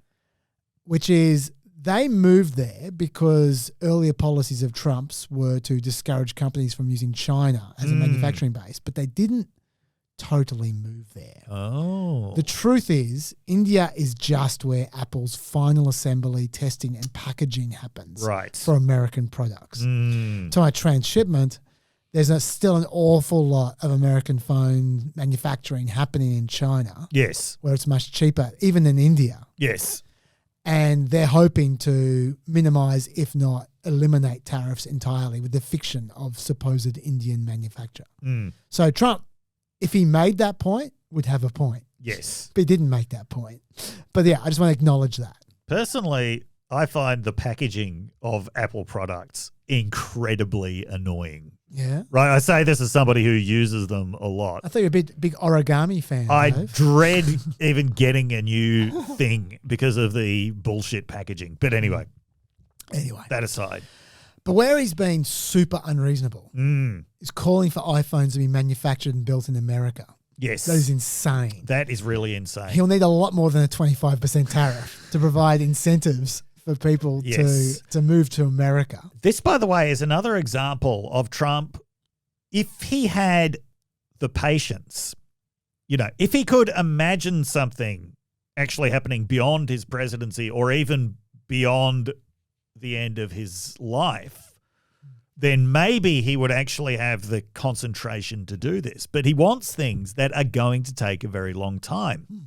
And he has no patience for this. No, he doesn't. Yeah. Yeah. Well, this is definitely not going to happen in a short time because Wedbush estimates that a $1,000 iPhone will cost $3,500 if made in America. Trump's Economic Council Director, Kevin Hassett, was asked about this. And it's pretty obvious he's got no response. Let's have a look. It'd be a $3,000 iPhone if they tried to make everything here. $3,500. $3,500 for a good one, the kind you'd like, probably. But what's the offer? I'm a smoke signal kind of guy. What's the supply? Yeah. What's the supply chain issue? I mean, what is Tim Cook supposed to do? Right. Well, we'll see how it works out. But the bottom line is that what we're trying to do is onshore as much as we can in the U.S. and make it so that the U.S. is not hyper-dependent on imports from China. Right. And so I think that one of the things we're seeing is that people are moving way faster than you might expect. If you look at the 20% equipment investment in the first quarter before the tariffs even came in, with supply chains moving fast, just-in-time inventory management, and AI, I think you're going to be astonished at how quickly stuff moves onshore. But Kevin, and that's what we're shooting for. And in the interim, then we'll see how it works out. Well, that was a whole lot of bullshit. Yeah, it really was. He's got You no could tell by response the at all. smile on his face he didn't believe a word that he was saying as he's being interviewed by this guy who looks like Kirk Douglas. Oh, yeah? Yeah. Sure, why not? Yeah. Okay. Anyway, Yeah. So anyway, so that wasn't very comforting. no. It suggests that smartphones are going to keep on being made overseas Mm. and consumers are just going to pay 25% more for them Yes. for no reason whatsoever. So what are your thoughts now about either Apple or Europe or anything to do with the tariffs excluding the court decision? Look, because I'm opposed to tariffs, this is why over the summer I sought out the best written arguments that I could find in favor of tariffs, right? And what I found was Michael Pettis's Yes. arguments. Yeah. And what he and the other really well thought out defenders of tariffs argue is that everything has to be very carefully targeted. There has to be a real strategy there. And most importantly, no surprises. Yes. Right? You're not doing this exercise of power like we can just impose them and take them away and impose them again if we feel like it. No, you tell countries months or years in advance, look, this is what we're going to do. This is what we aim to do with the tariffs. You tell all the companies exactly what you're going to. You want them to plan you 5 set years very ahead. long Yes, timelines yes. for it. Yeah. And it's not willy-nilly on every because you want to target specific things. The idea is ultimately to change people's behavior. It's to change the behavior of consumers. It's to change the behavior of companies. You don't want to do that for everything. It's generally in very specific areas. And the truth is, as you say, 4 years is not enough time. No. It's not. Like a presidential term yes. is not enough time. Yeah. Having said that, Yep. you can at least maybe make some small changes in Yes. 4 years. Yeah. All Trump's doing at the moment is chewing up time. So now instead of right. having 4 years, he's got Yeah. 3.5 years. And it's going to continue like this. Yes. Because he'll just keep on pedaling like a little duck. Yeah. And with his feet just running, just going nuts underwater. And no one's going to invest in anything because why would you? No. And if you look at the countries that used protectionism and used import substitution industrialization effectively to go from being developing countries to developed countries, if you look at the East Asian tigers, for example, first of all, it takes a very long time to do. It's very strategic. It relies on kind of mass mobilization led by government, but there's also enormous sacrifice in the interim when you are weaning yourself off much cheaper imported goods. It's a very difficult thing to do.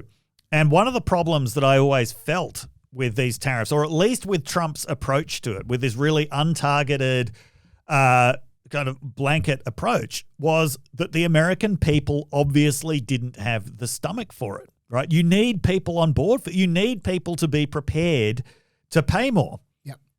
For this. And that was buy-in that he never got because he campaigned on the opposite thing. And everything that we're seeing now, it's just a continuation of this on again, off again. In some days it's a complete blanket. On other days it's completely bare. None of this actually says strategy. None of this says long-term investment. None of this says we have any clue what's actually going on. That is true. Let's go to the court decision. I haven't read the details of this. This broke while I was preparing PEP. Yeah. So I just read an article or two. But Yes. I know vaguely what's going on. You're talking a 3-judge panel at the U.S. Court of International Trade, which doesn't get mentioned very often, the U.S. Court of International Trade, but it does exist. It's a real court. Yep. they're going to appeal to the Supreme Court. Yes. You go directly to the Supreme Court from there. Yep. What tariffs are you talking about? There is an injunction on, a permanent injunction, not a temporary injunction, a permanent injunction on all the tariffs that Trump passed under IEEPA, which is the International Emergency Economic Powers Act. Those are the Liberation Day tariffs, the Chinese tariffs, the Mexican tariffs, the Canadian tariffs, but not the auto tariffs, not the steel tariffs. They are under a different law, the Trade Expansion Act. Yes.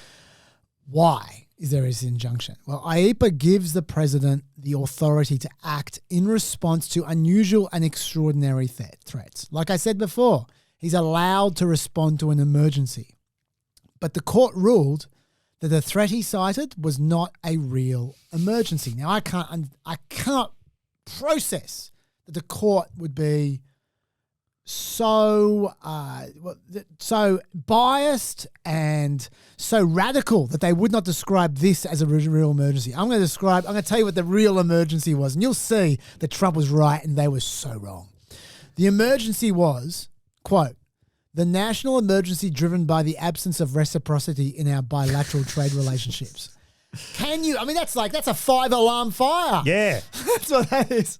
That's like nuclear bombs Are you saying flying through the air. You're saying it was not a national security crisis that some American movies have soundtracks recorded in London and they have like 2 shots in Kuala Lumpur? I would put to you that normal economic conditions for the last 100 years is not a national emergency. Or, sorry, what's the phrase? Unusual and extraordinary threats. That's what I would put to you. Anyway, I was so delighted with that because Trump's been taking the piss with this forever. He really has. And all through the first term as well. And Biden did as well. Yes. You know I got angry about this. But just for once, courts always go, oh, yeah, national security, absolutely. Yeah. Just for once, a court said, no, that is just garbage. Thank you.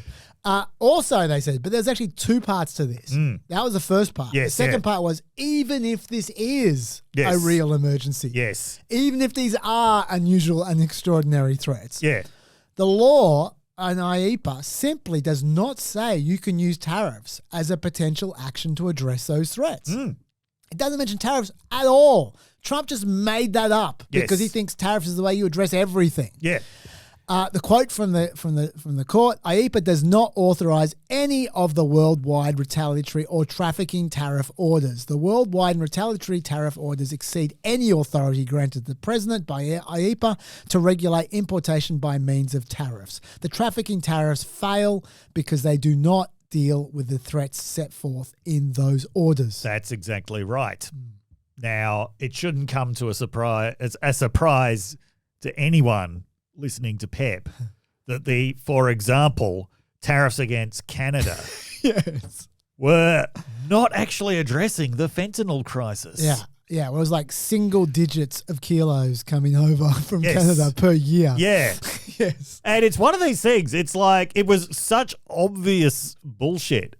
But because there's such a long history of judicial deference to the executive on anything that smells like foreign policy, and because right from the beginning you could see this strategy of putting as many things into the foreign policy / national security basket as possible in order to secure that judicial deference. Yeah, it actually just feels weirdly refreshing when a court says what is obviously true, which is you can't do this because this has nothing to do with the crisis that you're talking about. Yep. Unsurprisingly, the Dow's gone nuts. Up. Yep. S&P 500 gone up 1.4%. NASDAQ went up 1.6%, etc. You'd think Trump would take the hint from that, but he's not going to. This will go to the Supreme Court. And this is going to be a very important case in dealing with emergency powers for reasons I will make clear later on in this podcast. Yes. And so Kush Desai said, unelected judges have no right to tell us how to deal with an emergency. Like a bilateral trade imbalance. Yes. Yes. But they can tell you what's legal and what's not. They can tell which you is useful things to know. What the law plainly says. They can tell you that. Yes. Dave, talk to me about the crypto dinner. Oh, the crypto dinner. I know you like this one. Yes. So this was the dinner that Trump held as a reward. It was framed as this competition where It was who could buy the most crypto, the most Trump coin over a certain period. Right. So it wasn't even like who's going to get rewarded for being a true believer from the beginning. No, it was a blatant no, you've got to buy more. Yes. In order to get into this dinner. So the dinner was finally held. I think it was it like the 100 top crypto or 200? 220. 220. Yep. Top crypto holders. Now, I'm not sure what the minimum amount was. I am. It was $60,000. $60,000. And the maximum was $18 million. I assume that was Justin's son. Yes, it was. Yes. Okay. Yeah. So 148 million overall. Yeah, there were a lot of people who had bought more than $1 million. There was a lot of very gleeful reporting of exactly how crappy this dinner was. And we got a picture of the dinner. Don't get me wrong, I shared in the glee. I would say just one caveat to this. Certainly the reporting that I read. There we go. Yes, I'll talk about that in a second. The reporting I read, a lot of the information seems to be coming from one guy, Nicholas Pinto. Yeah. Yeah, who seems... He wasn't happy. Seems to be a bit of a douchebag. Doesn't mean he's wrong, because let's have a look at this. Yes. Now, what this reminds me of is your sort of standard wedding fare that alternates between... either steak and chicken or steak and fish. I only know that that's fish because it was described as halibut. Oh, okay. Okay. So it's definitely not off chicken. No, I don't think so. With just some wonderful vegetables there. And what it looks like, I've got two possible hypotheses about this. One is, because you were paying a minimum of $60,000 to be there, and in some cases $18 million, this Trump facility very generously said, well, we will give you both steak and fish on the same plate. Or, equally plausible, this was just a plate of someone who was sitting next to someone who's like, I cannot eat this. You can have my alleged fish. That's possible. I like the fact that there are more vegetables. I mean, there are 3 vegetables on that plate. Yeah. That's more vegetables than Trump has eaten in his life, I think. That's incredible. Oh, and the mash, I guess. That's 4 vegetables. Yeah. So, Nicholas Pinto, who was a guy, he spent $330,000. To get there.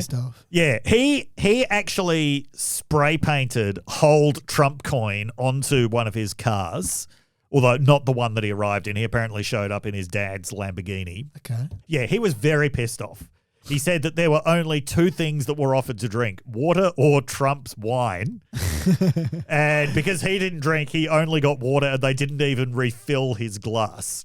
Wow. Well, for those who are looking at this, yes, think about this. For those not watching, listening, yep, that is how much of that plate is covered with food. What you reckon? A third, maybe? I'm going to say 36% of that plate is covered in food. Yeah, right. It's not a big plate. No, right, not a big plate. To us, we look at that and we go, "That's pretty shit." Yes, we're Australian. Think about Americans looking at that. They eat 4 times as much as we eat. That's their first bite from their meal. That's what that is. I can understand why they'd be so annoyed. Anyway, okay, so you keep on going. You can take the picture down now. Yeah. They leaderboard. They turned up. They signed their names with magic marker on the leaderboard. Yeah. They milled around. It was announced that I think for the very top investors, there were these medals that were going to be presented. But then there was also 4 medals going to be presented additionally as like a lucky door prize. Then sort of eventually everyone's directed to, Trump is coming, like the helicopter is landing. And so everyone, dutifully went outside and cheered. Then Trump appeared, apparently spoke for about 25 minutes, about things that were only vaguely related to crypto and in very vague terms. Of course. In terms that some of these investors found frighteningly vague.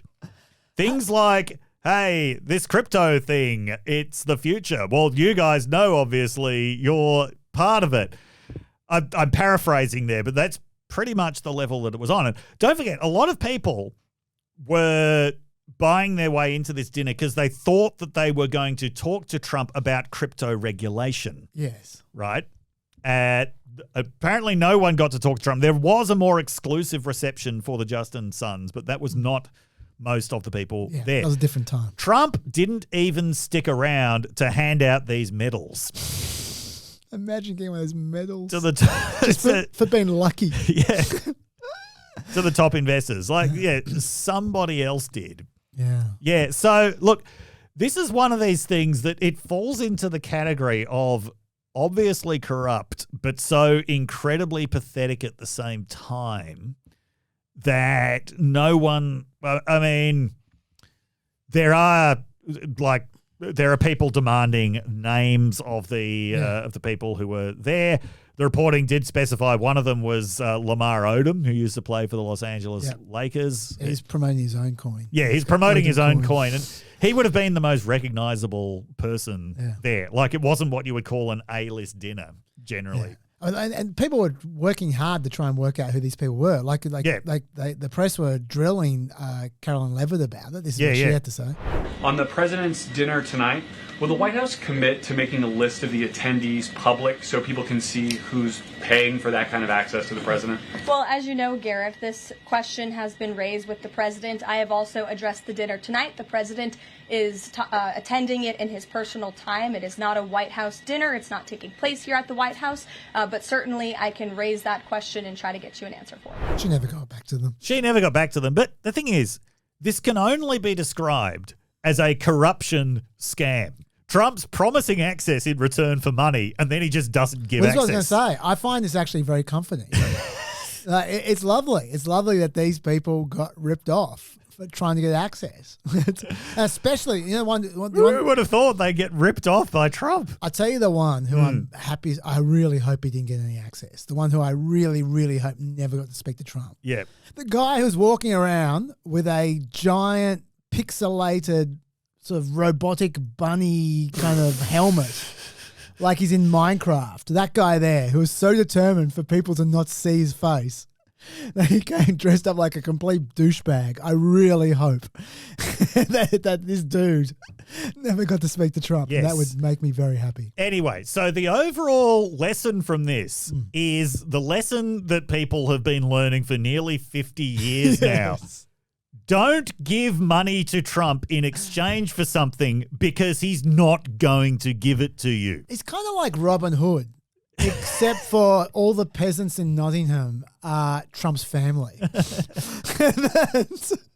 He takes from the rich and gives to himself and to all his family and friends. It's kind of like that. Yeah, no, that is the lesson. I mean, to be fair, like peasants is a good description of them, but yeah.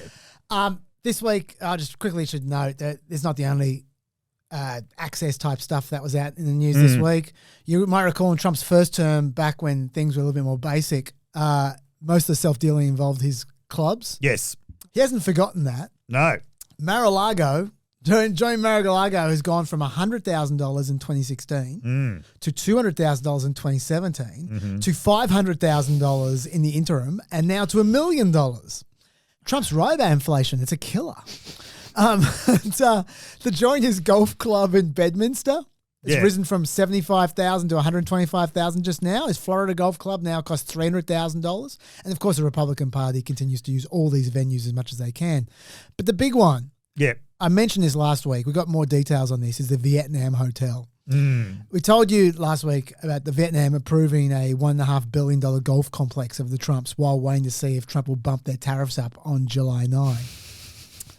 What I didn't realize was how brazen this was. You might think that sounds brazen. It does sound pretty brazen. Turns out Vietnam ignored its own laws to allow this to happen. Oh, dear. They allowed the project to begin without completing at least 6 legally required steps.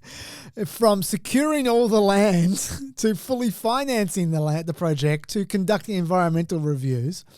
They apparently granted concessions more generous than even the most connected locals received to fast-track the development. But yeah, the White House did put everyone's mind at ease with this statement. All of the president's trade discussions are totally unrelated to the Trump organization. There are no ethical issues with the Trump-branded properties worldwide because the president's sons run the business, not Trump. even though Trump does still personally benefit financially from most of those ventures. And Karen Levitt, I'm not sure if you've seen this clip before. I play on Play America. I can't play this enough. This is actually probably my favourite clip of the administration to date. Okay. This is her reassuring us not to worry about Trump's accusations of corruption. I think it's frankly ridiculous that anyone in this room would even suggest that President Trump is doing anything for his own benefit. He left a life of luxury and a life of running a very successful real estate empire for public service, not just once, but twice. And again, the American public reelected him back to this White House because they trust he acts in the best interest of our country and putting the American public first. This is a president who has actually lost money for being president of the United States. I don't remember these same type of questions being asked of my predecessor about a career politician who was clearly profiting off of this office. That is not what President Trump does, and this White House holds ourselves to the highest of ethical standards. I love that so much. Amazing. He left a life of luxury. He's doing it so tough. He really has been. In his Siberian mind. Dave, do you have anything else to say about this?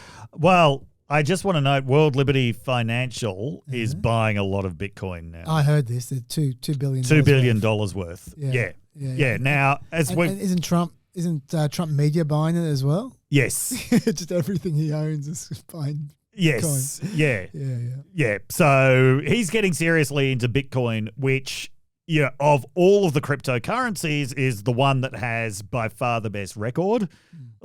It's the original one. It's the one people associate with crypto. It's the one that people really believe in. And it's that level. Apart from Trump coin. Yeah, it's that level of belief and sunk costs that means it's going to be the last one to go down. And Trump realizes that. So he's using the ill-gotten profits from his bullshit coin to buy the realest of the fake coins. Fair enough.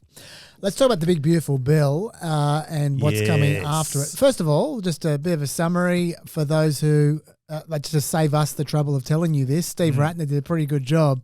So let's hear Steve Ratner sum up the effects of the big, beautiful bill, at least the House version at this point in time. Yes, if you're in the top 20% of Americans, you're going to get roughly a 3.7% increase in your after-tax income, really all from these tax cuts. But if you go all the way to the bottom and everything in between essentially leads you to the bottom, if you're in the bottom 20%, you actually lose $800. Why do you lose $800? You get a very small tax cut, and you get a very large cut in Medicaid and these other benefits that we were just talking about that affects the 20% disproportionately. So this is a highly regressive bill that essentially favors the wealthy, doesn't do much for the middle class, and hurts the poor. And then if you want to see this in stark comparison, if we simply eliminated the tax cuts for people making over $500,000 a year, which is roughly what President Biden was proposing, it would save $1.1 trillion. That happens to be just slightly more than the Medicaid cuts and the food stamps, or SNAP cuts, if you will, put together. So if we simply eliminated these tax cuts, we could eliminate these budget cuts on these poor people and end up, from a budget point of view, in the same place. Dave, anything you want to add about the bill? Nope, I think that is very well explained. Okay, well, I'm going to add a couple of things and then see if you have anything to add again. And then I'm going to talk about something which very few people are talking about with this, which I think is actually the real story. First of all, lots to talk about Medicaid, unsurprisingly. There's more Medicaid users than Medicare users these days, 71 million to 68 million. I think it's important to note, though, we've talked about it a bit as well. You might have noticed, if you look at the projections, every projection is different. Yes. Every single one. Yes. It's quite annoying to me. We don't know the effect that this will have on Medicaid. Truth is, we don't know. We know the direction. We know the vibe, but we don't know the exact numbers because there's a lot of wriggle room for how states are going to implement the rules being placed on them. And the detail is very much the devil here. And it could have huge impacts. If a state is generous with the way they assess work requirements, it could have no impact whatsoever. Because we know that almost all Medicaid able-bodied individuals do work. Yes. So if you made it incredibly easy, say for the employers to report whether the employees were employed, then no one would drop out. It'd be really simple. But states don't do that because they're trying to save money. And so if they have a labyrinthine system that no one can understand, then they can boot off huge numbers of people. That's how it might work. So, for instance, as a case study, we look at Arkansas, which for 9 months had a terrible system before it was blocked by the courts. 18,000 people lost their health insurance in that time, mostly because they were confused. A Harvard analysis, sounds elite, found in the first month, less than 15% of the people who were supposed to report their work activities actually did. About 25% of the people who in reality did comply with the work requirement eventually lost their coverage anyway, even though they were working. It made zero difference to Arkansas employment rates. It made zero difference to the employment or earnings of the people subjected to the work requirement. It just, people had less health insurance. That's it. Furthermore, 56% of the people who lost their coverage because of the work requirement in Arkansas said that they delayed a medical service, and 64% of them said they delayed taking a medication because of the cost, which of course costs more in the long run because then those people get sicker, they end up in the emergency department, and that's uncompensated care for the hospital. Absolutely. So in the long run, it actually costs you money. And on that note, something which we haven't mentioned, hospitals rely on Medicaid to keep their doors open because that's money from the government, especially rural hospitals rely on that. So when coverage drops, it's a double whammy.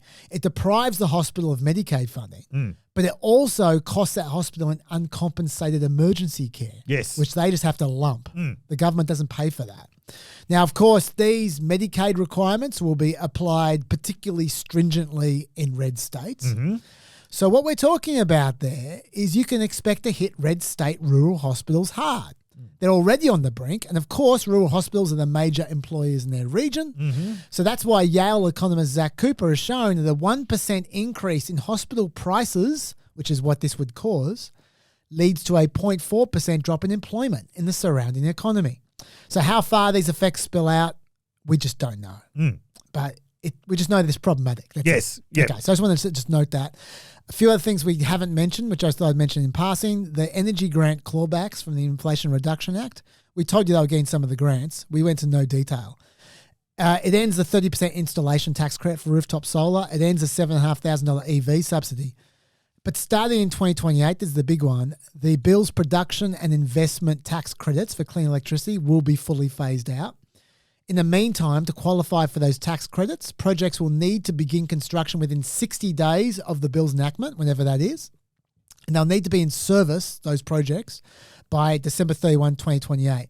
Why I think this is so important to tell you? Because ironically, Trump might be the environmental president. Not Biden. Because they've got to get all these projects out the door now. And so ironically, there's probably going to be a rush of environmental projects in the next little while. They're all going to come out by 2020, at the end of 2028, because otherwise they're getting no tax credits, and they are lucrative tax credits. Let me tell you, so that it's worth their while. Yes. So that quite ironically, Trump might end up with like emissions reductions and all this kind of stuff while he's doing the drill baby drill. Wow. Which is it's annoying, but it's that's how it goes. That's how policy goes. So I just thought I'd note that. The nuclear power credits go till 2031 though. I should also say, to be fair, these credits have blown out a lot. They were budgeted at $271 billion originally over 10 years. They're now projected to be worth $1.2 trillion over 10 years. And they've got no sunset date. That is quite a blowout. Yeah, they're meant to go until there's a 75% reduction in greenhouse gases from 2022. So that's quite a long time. So, I mean, look, now these next figures... Forever. These next figures are from Cato, okay, who are no fans of environmental tax credits. So take it with a lump of salt, if you will. But, I mean, according to them, the projections are it will cost $4.7 trillion by 2050 because they are assuming they are never going to stop. They'll just keep on going and going and going.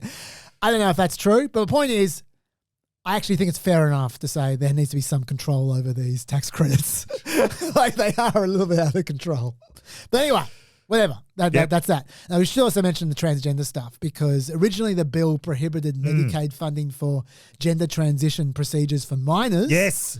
But then at the last second, Dan Crenshaw, and I should say, Gender transition procedures is defined as everything from surgery to hormone therapy. Yes. So basically, we're talking gender-affirming care. Yes, yeah. Right. And then Dan Crenshaw, in an amendment, removed the word minors at the last second. So now it bans the use of Medicaid funding for gender transition procedures for everyone, which is a big deal because trans people are disproportionately lower income. Yes. So we're talking 276,000 transgender adults enrolled in Medicaid at the moment. Could have a pretty big effect. One more thing I want to talk about with that hasn't been mentioned so much. We've talked a little about how much House Democrats are dying.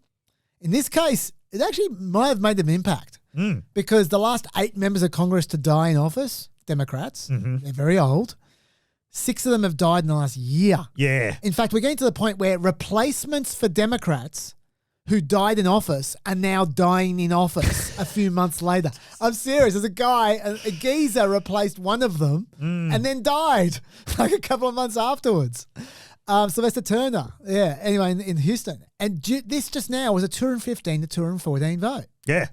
Add 3 seats to that, you get 217 to 215 for the Democrats. Now, there were two people. Sorry, I didn't tell you why. There were 3 empty seats from Democrats who haven't been replaced yet, who died. Okay, so 3 empty seats from dead Democrats. You add 3 seats there. That's 217 to 215. Yeah.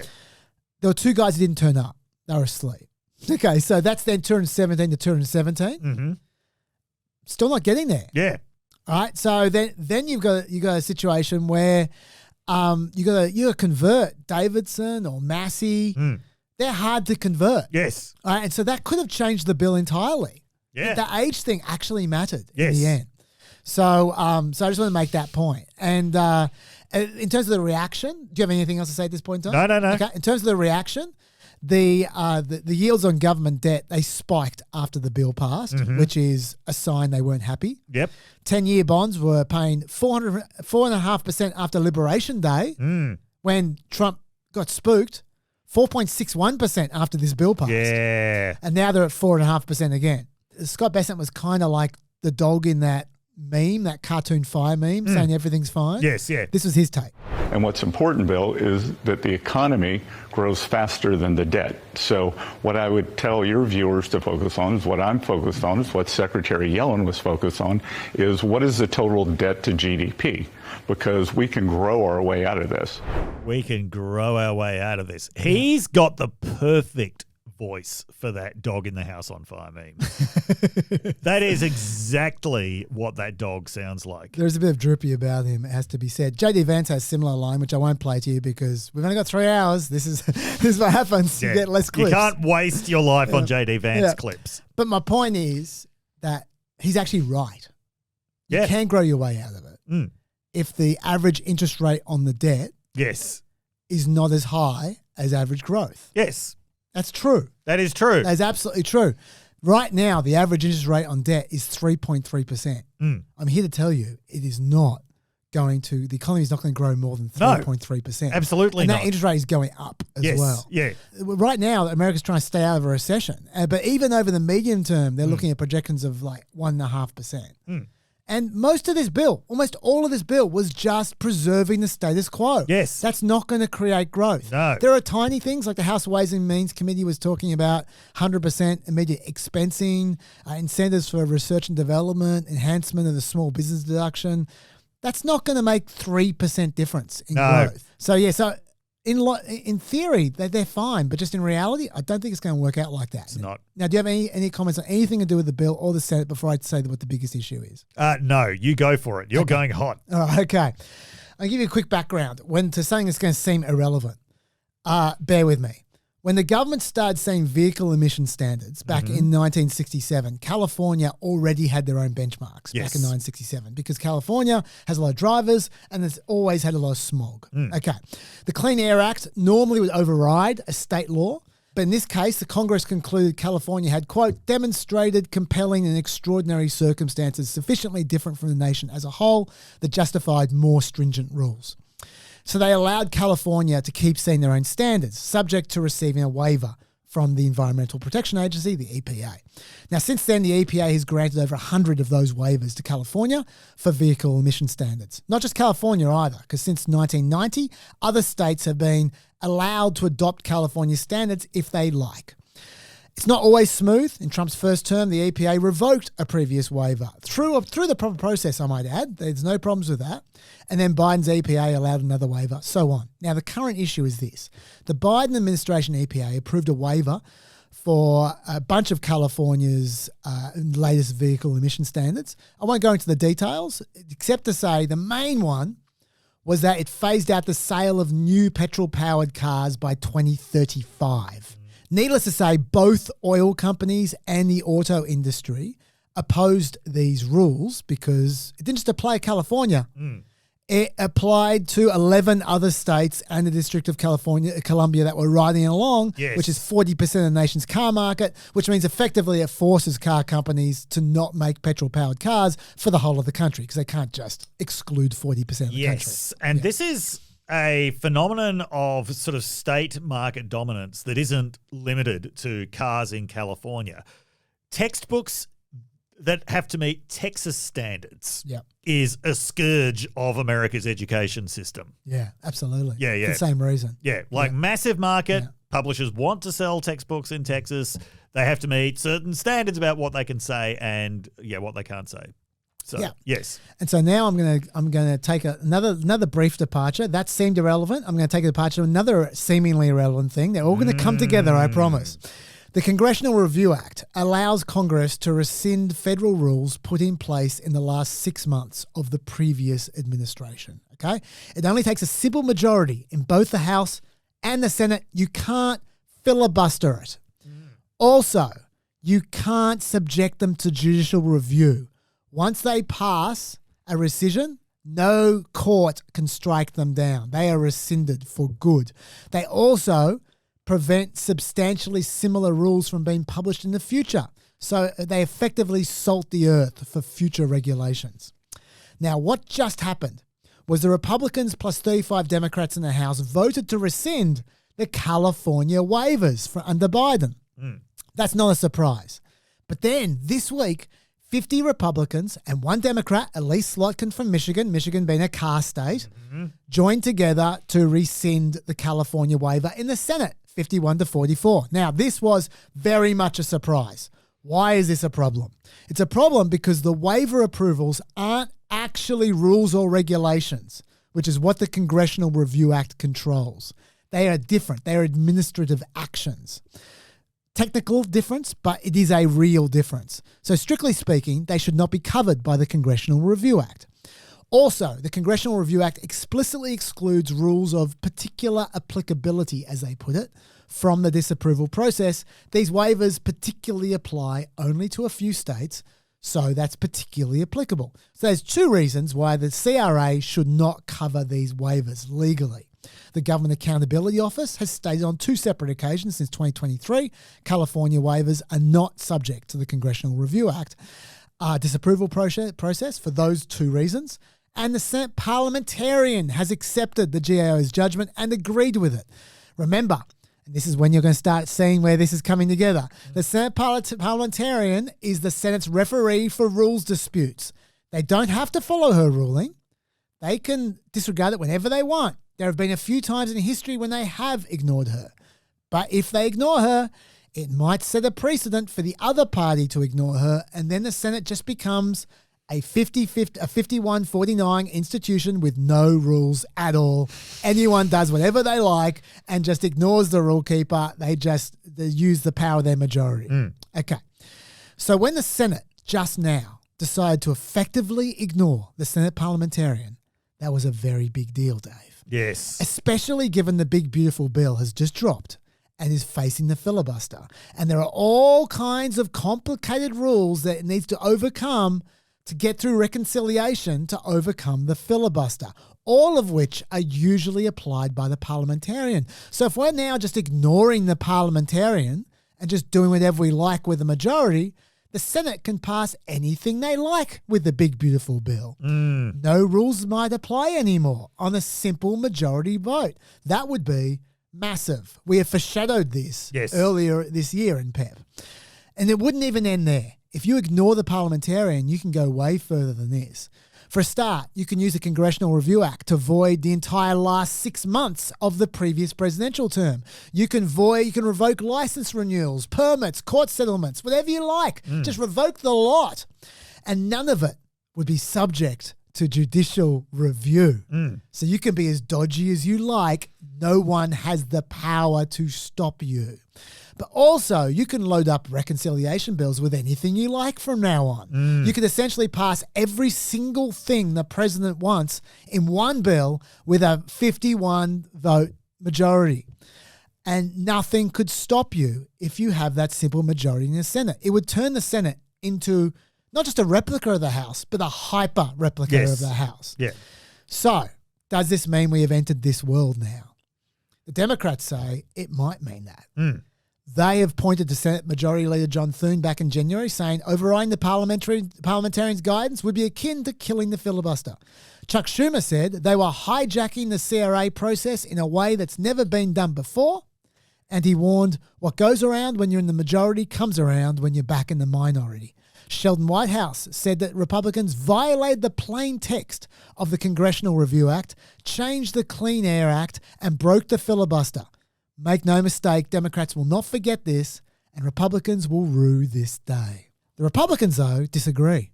They say they've undergone a complicated process where they haven't actually overridden the parliamentarian, because Susan Collins and Lisa Murkowski said they wouldn't do it.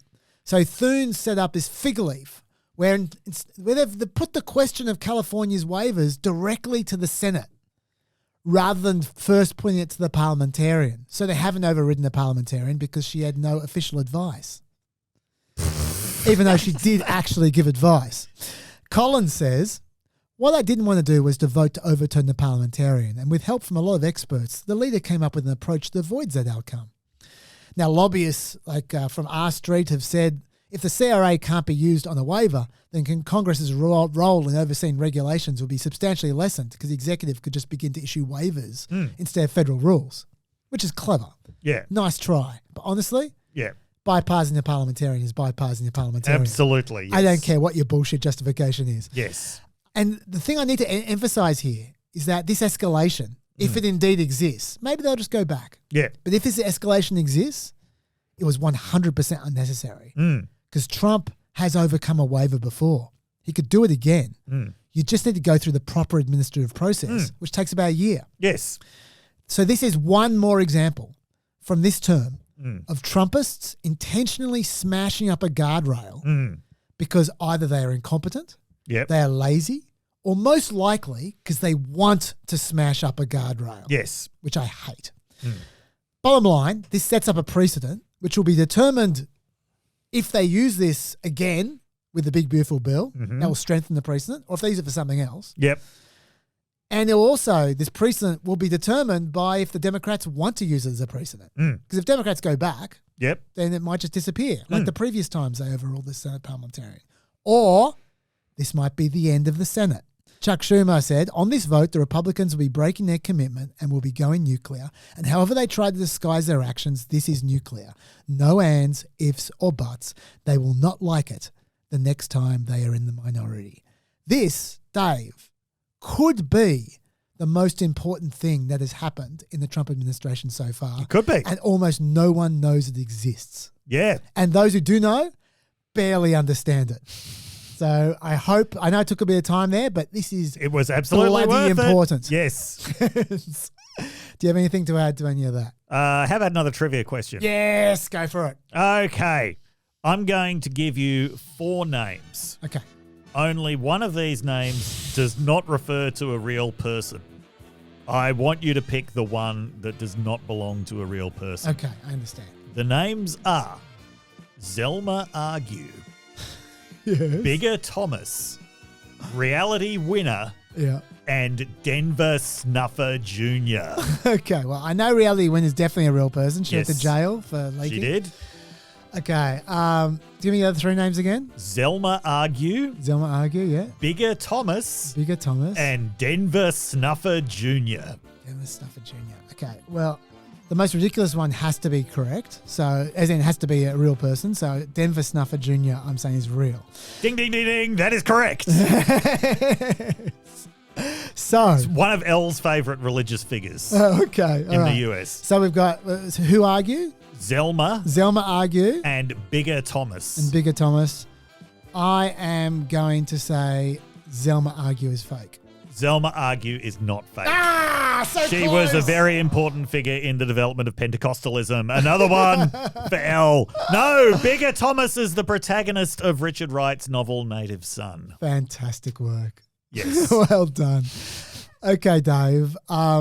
I am going to let you pick. We got 42 minutes of you. Okay. And it's probably going to be about 15 minutes left over for me just to cram in whatever I can Sure. after you're gone. Okay, let's talk South Africans. South Africans. Go. For Okay, it. so we've already talked about the 59 South Africans who arrived Yes. as the world's only refugees that the United Yes. States will accept. Yes. Well, things got kicked up a notch last week when Cyril Ramaphosa, the president of South Africa, a hero of the anti-apartheid struggle, but an inheritor of a very troubled government. Yes. So he was invited to the White House to talk to Trump about what he thought was going to be trade. Yes. Now, Cyril Ramaphosa came prepared, He did. by which I mean he came armed with 2 golfers. Yes, he did. The people who Trump really respects. He came with, by the way, I'm really sorry if I mispronounce any Afrikaans or other South African names. It was Erniels and Retief Goosen. Yes. Yes. Also, Yes. one other preparation, Yes. which you probably skip past, Yep. is he circumvented South Africa's black economic empowerment laws Yep. to allow Elon Musk's Starlink to open up in rural regions. Nice try, buddy. You know how they think. Yes. Okay, and then the golfers, yes. Yes, and Elon was at that meeting as well. Now, obviously, golfers are very important to Trump. Yes. And even on this issue, he claimed that he had heard about the white genocide from Gary Player, who's another South African golf legend. Now, Gary Player's spokesperson says Gary Player has never discussed this issue with Trump.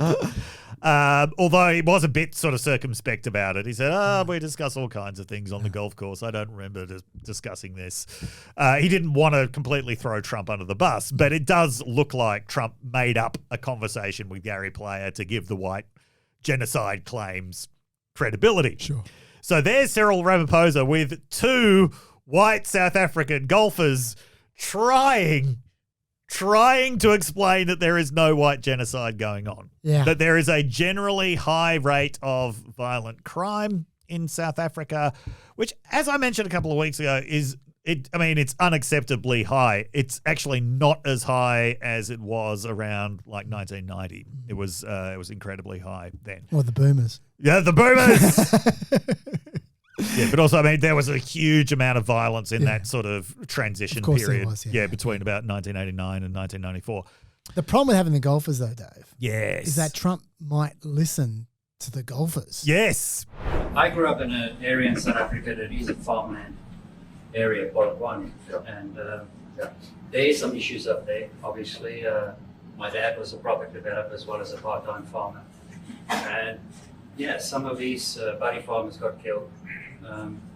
The farm is still going. My brothers run it, but it's a constant battle with farms trying to burn the farms down to chase you away. So it is a concern to try and make a living as a farmer. So does your family and your brother, do they feel safe on the farm? They live behind electric fences, try and be at night safe. But it is constant whenever you leave that something could happen. And There's nowhere to live. both of them has been attacked in their houses. My mom's been attacked in their house when she was 8. So it is difficult. I'm not sure that's the angle Cyril Ramaphosa was going for. Probably not. But no, they did say that there was no white genocide Sure. going on. Yeah. By the way, you might have noticed that generally when Americans attempt an Australian accent, they somehow end up at that. South African. Yes, yeah. Yes. Yeah, that's usually what they It's arrive probably at. because they learnt their Australian accent from Lethal Weapon 2. Yes. So they got confused. Anyway, go on. Yes. Now, things took a dark turn. Literally a dark turn. So what happened to Zelensky was widely described as an ambush. Yes. This really was an ambush. Yeah. When you got AV AIDS, that's an ambush. Yes. Yeah. So he turned down the lights. Yeah. And played this demented video montage, just clip after clip of, it was mostly Julius Malema and a bit of Jacob Zuma as well singing Kill the Boer. Yes. Now, Kill the Boer, highly inflammatory, anti-Afrikaner, anti-farmer song. I've got it, by the way. Yes. Oh, you've got... Yeah, do you want to hear it? No, not really. No. Okay, then don't. No. Let's keep going. We don't need to incite violence on PEP. Yeah, sure. It was sung during the anti-apartheid struggle. Yes. It was subsequently banned by the ANC government as hate speech. Yeah. Now, so he was basically saying, this is what happens. Look at these politicians singing Kill the Boer. Now, Julius Malema, you might remember, for those of you less familiar with South African politics, a couple of weeks ago, I talked about this political party called the Economic Freedom Fighters, who attack the ANC from the left and who call for massive land redistribution and nationalisation of mines. Julius Malema is the leader of that party. He was kicked out of the ANC for, among other things, singing Kill the Boer. But the Kill the Boer was the main thing, the main reason why he got kicked out. So we're talking about someone that the South African government has actually consigned to opposition because of the fact that he was singing that song. And here is Trump blasting this in Cyril Ramaphosa's face, saying, see, look what's happening in your country. Yeah, and just to be clear, you mentioned it, but just to be to double down on it. In 2010, a South African court ruled it was hate speech. Yes. So it was banned. Yes. But in 2022, another court reversed the ruling.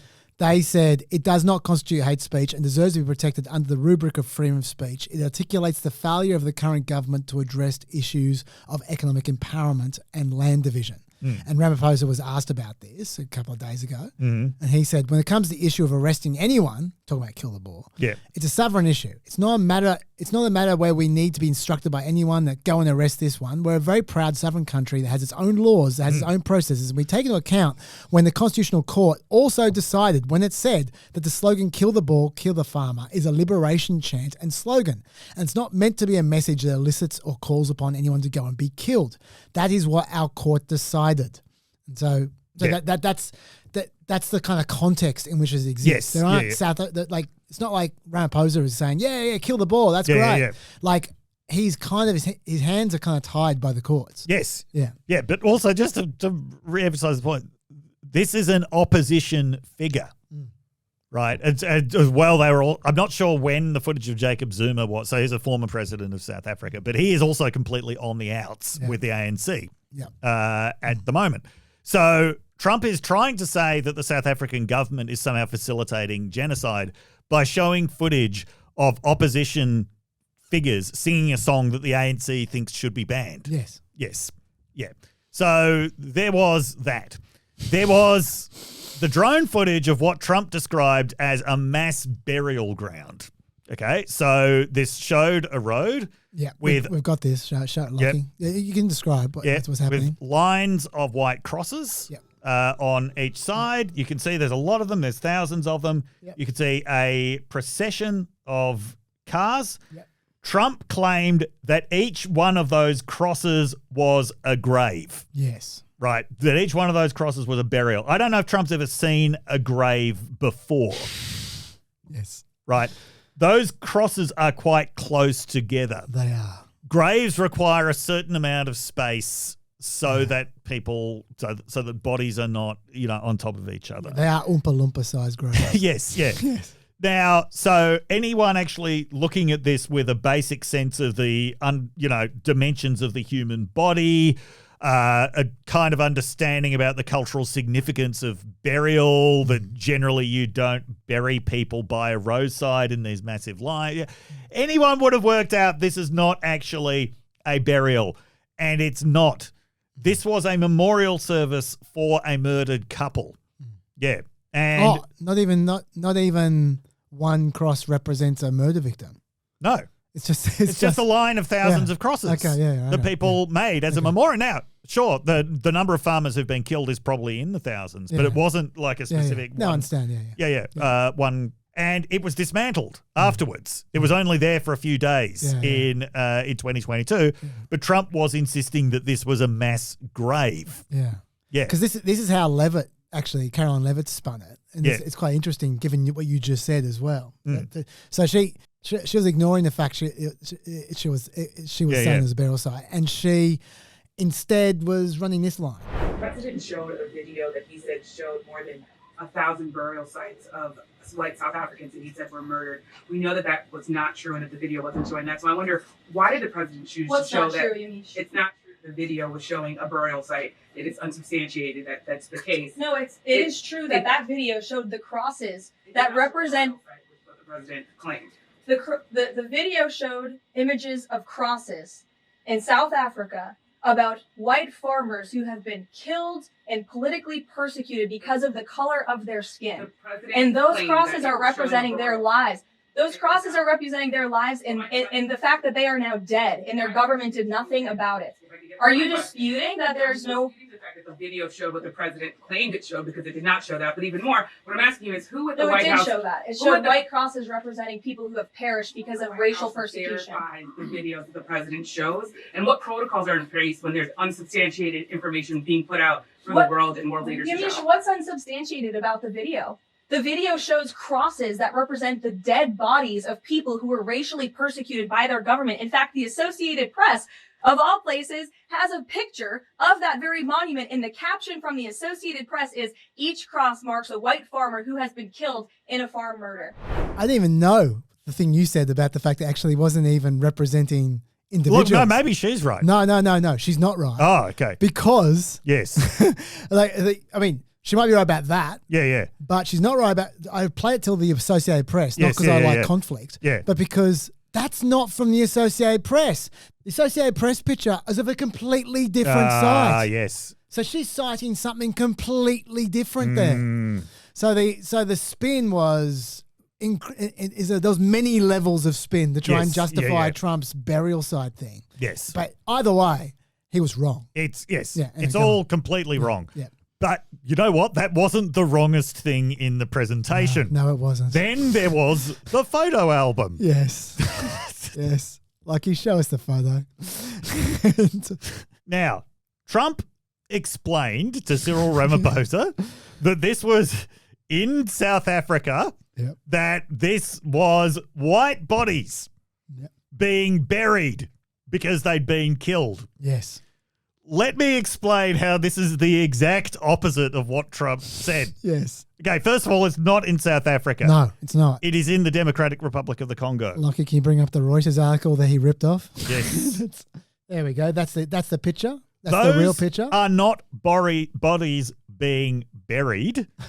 Is that what a burial generally looks like to you? No. A bunch of people in hazmat gear, Red Cross? No, those are bodies being exhumed from a mass grave, and they are not white. They're black. Yes, that's true. Yes. So it is... And they're in Congo. Yes. Yes. The exact opposite of what Trump was saying. I mean, like I said, a normal person looking at that would probably just be able to work that out from the contextual details that is not a mass burial of white farmers happening in South Africa. Yeah, and they've got Red Cross logos yes. as well. Yeah. Trump, not a contextual details man, to put it mildly. Can I also point the irony of this? Yes. Is that the Congo humanitarian crisis is considered one of the deadliest humanitarian crises in the world. It is. The State Department was prioritizing the resettlement of large numbers of people from the Congo until Trump came along and then paused it. So Trump has suspended the resettlement of the people involved in that photo he's waving around. So ironically, he doesn't care enough about about a conflict to take refugees from that conflict, but he is using that conflict as evidence for a different conflict, which lacks the same evidence to justify him caring about that second conflict instead. Very well put, Jazz. That's very confusing. Yes. So, yeah. Yeah. Now, things then took a comedic turn. Yes. When a reporter asked Trump about the Qatari plane. I don't even know this one. Tell me. Oh, what it yes. is. Yeah. A reporter asked Trump about whether the $400 million Qatari plane was a bribe, something that we've covered in great depth. Yes. And Trump got very, very annoyed about that. He's like, what? This is what you want to talk about when we're talking about thousands of people dying? Went off. And Cyril Ramaphosa, and he was talking about the plane and gesturing at the model plane that was sitting on the table in front of them. Yeah. Right. So he's having a sit down with Cyril Ramaphosa, but there's a model plane sitting on the table in front of him. While Trump is ranting about this, Cyril Ramaphosa deadpans, I wish I had a plane to give you. Oh, that's where that was from. Yes. Oh, I see. And Trump responded, yeah, I wish you did too. Yeah. Yes. Anyway, there's not a lot more to say about that meeting. All that Elon Musk wanted was his Teslas being built in South Africa. Didn't hear a peep about him, out of him on any other issue. This might make it into your farewell Elon It might. segment. It might. But I would say, I mean, this is just another new benchmark of indignity in the White House. This is So going many to be benchmarks. another thing that the next occupant is going to have to fumigate. Yeah. Yeah. On that note, Stats Nugget. you might want, I don't know if you have any trivia questions, but you might want to get one ready after this one. All right. According to a new report from the Centre for Research on Energy and Clean Air, this is interesting. China has just passed an important yardstick. Mm-hmm. This is the first time that their carbon emissions over a year have dropped while the economy is growing. Wow. I'm going to show you a graph. This is the graph of their emissions right here. You can see they've shrunk by 1% over the past 12 months from March 2024 to March 2025. As I hinted, emissions have shrunk before. You can see clearly in 2020, clearly in 2021, a big shrink in 2021, and a little bit before 2017 there. That is when the economy was shrinking. In particular, the big shrink in 2021 was obviously COVID related. Yep. This time around, emissions were shrinking just slightly, while China's energy use and economic activity was increasing quite rapidly. This is huge because until now, China has only committed to peaking emissions by 2030. So they're well ahead of the schedule. Yes. Why has this happened? Not a lot of mystery here. China's been deploying a shitload of clean energy, wind, solar, nuclear power. In particular, China currently has 30 nuclear reactors under construction. Yep. Nearly half of the world's nuclear power plant construction is happening in China. Yes. And they do it cheap too. Nearly every Chinese nuclear project since 2010 has achieved construction in 7 years or less. Note, China does release other non-carbon greenhouse gas emissions. Yes. Like HFC 23, by the way, which is a byproduct of making non-stick coatings. That's thousands of times more potent than carbon dioxide for warming. But they've committed to ending HFC 23 emissions soon as well. Hasn't happened yet. Anyway, this is good news, which I wanted to share. We should also note the USA is also still seeing a slight downward trend in emissions. Like I predicted, I reckon that's going to accelerate, which will be amazingly ironic. I'm not sure how China versus USA is going to go in the future, but look, it's possible. It's possible China is going to revert. I don't know, but just I saw that and thought, wow, yeah, that hasn't been talked about much. Yes. So I thought I'd bring it to the table. Okay. You got a question? Got a choice of trivia questions. Okay. It's either about the Supreme Court or perfume. I'll go. Well, I'm not going to get the perfume one right, so I'll go Supreme Court. Okay. The Supreme Court question is, who is the only Supreme Court justice not to have attended either Harvard or Yale Law School? Oh, hang on. That's got to be Barrett, doesn't it? It is absolutely Amy Cody Barrett. Woo! So do you want the perfume question give me as a bonus? Give me a perfume one. Okay. In the 2000s, there was a boom of celebrity fragrances. Oh, God. Mark Wahlberg. I got no idea. Who was it? Who was it who kicked it off with a floral perfume called Lovely? Lovely. Kicked it off in the 2000s, you say? It was 2002, I think, was this one. Okay, look, I am simply guessing based on 2002 and who might have a perfume at that point in time. Yep. I'm going to go for a guy because that's more fun. So I'm going to go Ricky Martin. I think that's not a bad guess, but it was Sarah Jessica Parker. Ah, damn it. And yes, thanks to our US Studies Centre colleague Sabina Rahman for that one and many other great questions. Oh, that's great. Okay, well, look, you got 20 minutes, and I think I'm going to, just looking at the time here, I want to get the Supreme Court one out. So Okay, let me go. do for it. I know it's going to involve you listening a lot, but jump in whenever you want. Okay. Right. Okay, so this is going to also, like the other one, it's going to start off sounding a little bit dry, but it's going to pick up. Yep. All right. Back in 1933, FDR tried a real Trump move to get rid of one of his Federal Trade Commission board members, the FTC. Yep. It was a guy called Humphrey. He was supposed to be there for a fixed term, but FDR... What, was that his surname or his first name? Surname. I don't know his first name. Probably Humphrey. Humphrey. FDR wrote to him, "You will, I know, realize that I do not feel that your mind and my mind go along together on either the policies or the administering of the Federal Trade Commission. And frankly, I think it's best for the people of this country that I should have a full confidence." So he just wanted him gone. No good reason, just nick off. Humphrey didn't take it. It went to court. Humphrey died. So the case is now known as Humphrey's Executor. And the Supreme Court upheld the statute unanimously, allowing an independent expert board to exist. There's nothing unconstitutional about it. They said unanimously, 9-0. They said that these people are not executive officers, but they're serving in a quasi-legislative and quasi-judicial role.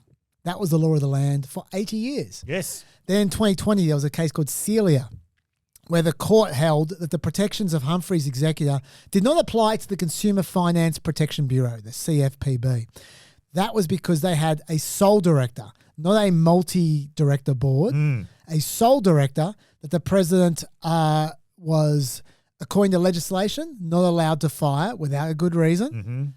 And this sole director could be partisan because they are appointed by one politician, whereas the multi-member board was meant to be independent and non-partisan. And also the CFPB, they said, exhibited substantial executive power. So it's getting in the way of the president. Yes. So they said for that reason, the CFPB should be distinguished from the other boards. Okay. So then we get to the current case, which is Trump versus Wilcox and Trump versus Harris. Trump wanted to remove several members from the National Labour Relations Board, the NLRB, and the Merit Systems Protection Board, MSPB. These boards are basically identical to the FTC, as they are to the Security Exchange Commission, the SEC, and a bunch of other financial boards. One member of each board sued him when he tried to remove them from the board to try and make a completely partisan board. They said the removals were illegal. Judge Beryl Howell and Judge Rudy Contreras, both Obama judges, said that they were likely a violation of Humphrey's executor. And so they placed temporary injunctions on those removals while the cases were going through the courts with the standard process. The orders were overruled by a DC Circuit Appeals Court judge, then overruled again, so reinstated by the whole DC Court of Appeals, then went to the Supreme Court. Supreme Court just overruled the orders again, seemingly 6-3. We never know the numbers with these emergency appeals. But all we know for a fact is that there are 3 in the minority, the 3 Liberals. They handed down a brief order saying that while the cases proceeded properly over the next year or two, Trump could fire those board members. Okay. So now they're sacked again as the case moves back to the district court for the proper consideration all the way up for the next probably 2 years when we'll get a final answer from the Supreme Court. Okay. So the court's logic was short. They said, since the Constitution vests the executive power in the president, he may remove without cause executive officers who exercise that power on his behalf, subject to narrow exceptions. Both the NLRB and the MSPB exercise considerable executive power, they said, but we do not ultimately decide in this posture whether the NLRB or MSPB falls within such a recognised exception. That question is better left for resolution after full briefing and argument. They also said in weighing who's most hurt by an emergency decision, the government faces greater risk of harm from an order allowing a removed officer to continue exercising the executive power than a wrongfully removed officer faces from being unable to perform her statutory duty. Now, Elena Kagan wrote the dissent. She argued with this. She said, first of all, her main point was that this decision shouldn't have been made on an emergency basis. If you're going to make that decision, make them when the main case is argued, she said. Yes. She said, we consider emergency applications on a short fuse without benefit of full briefing and oral argument. We resolve them without fully or at all stating our reasons. It's one thing to grant relief in that way when doing so vindicates established legal rights, which somehow the courts below have disregarded. It's a wholly different thing to skip the usual appellate process when issuing an order that itself changes a law. Nowhere is short-circuiting our deliberative process less appropriate than when the ruling requested would disrespect by either overturning or narrowing one of this court's long-standing precedents, like our nearly century-old Humphrey's decision. She also said, when weighing the harms of a decision, that the majority got it all wrong. She said, what matters is not that Wilcox and Harris would love to keep serving in their nifty jobs. What matters instead is that Congress provided for them to serve their full terms, protected from a president's desire to substitute his political allies. Or differently put, the interest at stake is in maintaining Congress's idea of independent agencies, bodies of specialists balanced along partisan lines, which will make sound judgments precisely because not fully controlled by the White House. And on Trump's side, she said the majority distorts and overstates the interest in preventing Wilcox and Harris from continuing in office. That interest, to begin with, is not the government's, it's the president's. Congress, after all, is part of the government. And as just noted, its equities lie in preserving the legislation it's enacted to limit removals. As for the president's interest in firing Wilcox and Harris, the majority gives it more weight than it's borne in almost a century. Between Humphreys and now, 14 different presidents have lived with Congress's restrictions on firing members of independent agencies. No doubt many would have preferred it otherwise, but can it really be said after all this time the president has a crying need to discharge independent agency members right away before this court decides the fate of Humphreys on the merits? Any thoughts so far? Not except for the fact that Humphrey's Executor sounds like the name of a wine from some like up-and-coming winery that my friend Gareth would hate. That's a fair thought. Yes. Okay, so should the majority let Trump fire Wilcox and Harris immediately? I think Kagan has the best of that argument. I think she's right. The precedent's been there for 100 years. No urgency to read it now, just on a whim from Trump. Yep. It's not like Wilcox or Harris are doing anything anyway. And the Supreme Court should take overruling precedent very seriously. I agree. They should only do it after full consideration when giving full reasons. Also, think about what Trump's doing at the moment. He just ran over an obvious legal precedent here. Yep. Not to mention a bunch of laws. Didn't give a toss. The lower courts have spent months trying desperately to cling to ideas of due process and the rule of law. Trump's been bullying them, treating them with contempt. The Supreme Court just said no problems. They said cool. That incentivizes him to do whatever he likes. There'll be more. He already feels near total impunity. This increases it. Even if you're going to rule in his favor in the end, make him earn it through the proper process. Don't give him a shortcut rewarding him for violating precedent, because then there'll be more violations of precedent. At some point in time, the Supreme Court is going to stand in his way, and at that point in time, it might be too late. He might have too much momentum up. Yeah. They're giving him momentum. Yes. Then there's another issue, the Fed. The majority seem to understand who they're dealing with here, because the only thing they were really concerned about was signaling to Trump, you cannot fire the Fed chair because the Fed has the same structure as all these other boards. And they knew this ruling could be used as a precedent to sack the chair of the Federal Reserve. That would tank the markets.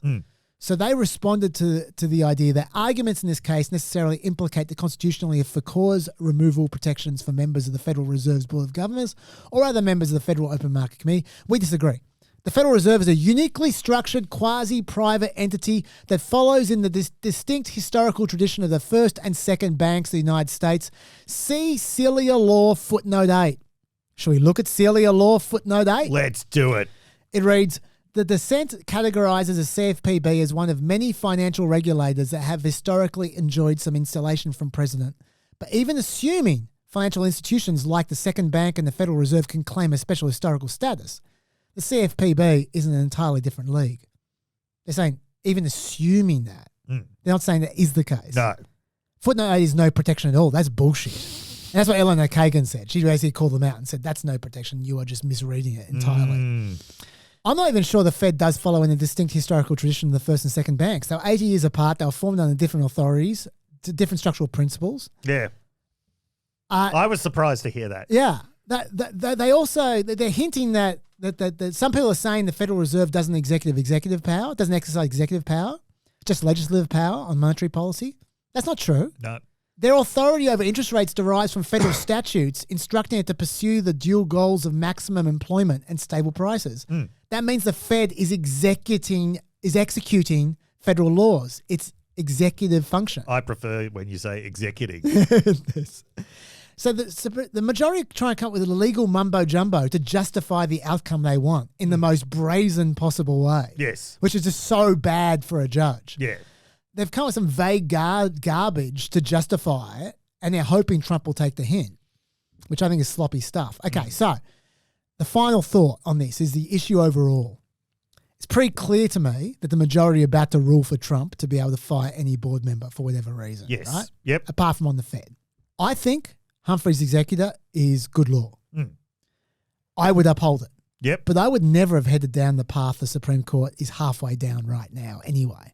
And that is the path of the unitary executive. The unitary executive theory looks at Article 2, Section 1 of the Constitution, which says the executive power shall be vested in the President of the United States of America.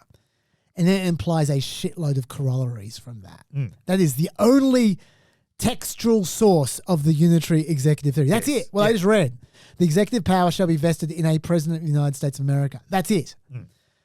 I hate it. Yes. They posit that since there is only one executive, anything that compromises their executive power in any tiny way whatsoever is unconstitutional. That's how you end up with the immunity ruling last year from that kind of thought. I also hate it because the Constitution is meant to be about three heads of power in America constantly clashing and keeping the other in check. Yes. That's how it's meant to work. Yeah. The unitary executive theory makes clashes unconstitutional. It weights the scales far too heavily in the president's direction. And it happens to be coming in vogue at about a time when the president already has evolved too much power. Yes. And I fear, I don't want to get dramatic, but I fear that this could be that the unitary executive theory, if they carry it through to the end, will be the death of the current political system because it is completely imbalancing the Constitution. Yes. But if we are holding the unitary executive theory to be sacrosanct, then Kagan is completely wrong about this case. She obviously is no fan of the unitary executive theory as well. No. And she's trying to engineer her own outcome. But being a judge shouldn't work like that. Humphrey's executor is obviously unconstitutional under the unitary executive theory. If we are following that precedent, then you should overturn the Humphrey's executive precedent head on. Or you should overturn the unitary executive theory head on. They're your only two options because they clash, right? If you follow the unitary executive theory, which the majority are, then the president can do what he likes. The NLRB, the MFSB, they have blatantly executive functions. So does the Fed. They should all go. That's what the unitary executive theory says. Yeah. The Trump can do whatever he wants.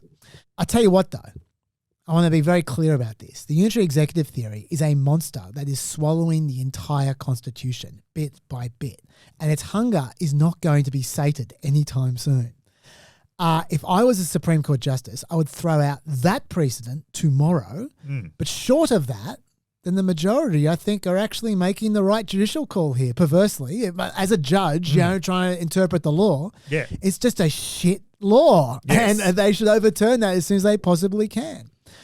In short, eminent constitutional scholar Trump J said it best a few years ago.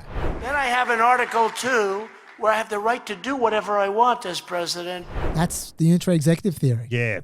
The Supreme Court's direction right now, if they keep up with this, I think is problematic. Yes. It's a coin of a phrase. Yep. The Loper-Bright decision from last year made sensible rulemaking from agencies following established procedures. Yep. Impossible. They're now letting Trump hire and fire whoever he likes Mm-hmm. from independent expert boards. Yep. They so far have not stopped Trump picking and choosing what legislation he'll observe, Mm-hmm. what funding he'll implement. Yep. What this is doing is maximizing the opportunity for dictatorship. Yes. They are going to have two very important cases soon. One, the one we talked about today, about whether you're allowed to declare fake emergencies, to have fake emergency powers. Yes. And two, whether Trump is allowed to impound funds that have been appropriated by Congress Yes. and then can choose what he spends and otherwise. Mm. They better step really carefully in those two cases, Dave, because Yes. they are the two last guardrails in this godforsaken country. And if they trample those guardrails, there is nothing left. Mm. I don't want to be overly dramatic, but there is literally nothing left after those two guardrails. Yeah. So it's going to be an interesting year or two. I agree. Yeah. Any general thoughts? Not really. No, I mean, so the unitary executive theory has been, this is obviously not something that was invented by Trump or for Trump. No.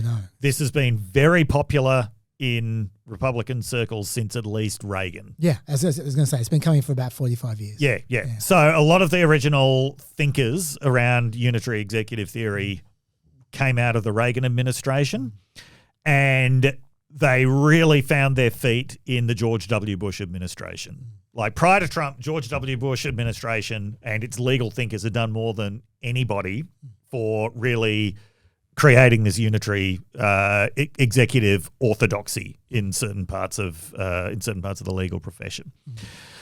I think that you know, for Trump, it just fits his view of the world, and it just fits his view of what a ruler should be.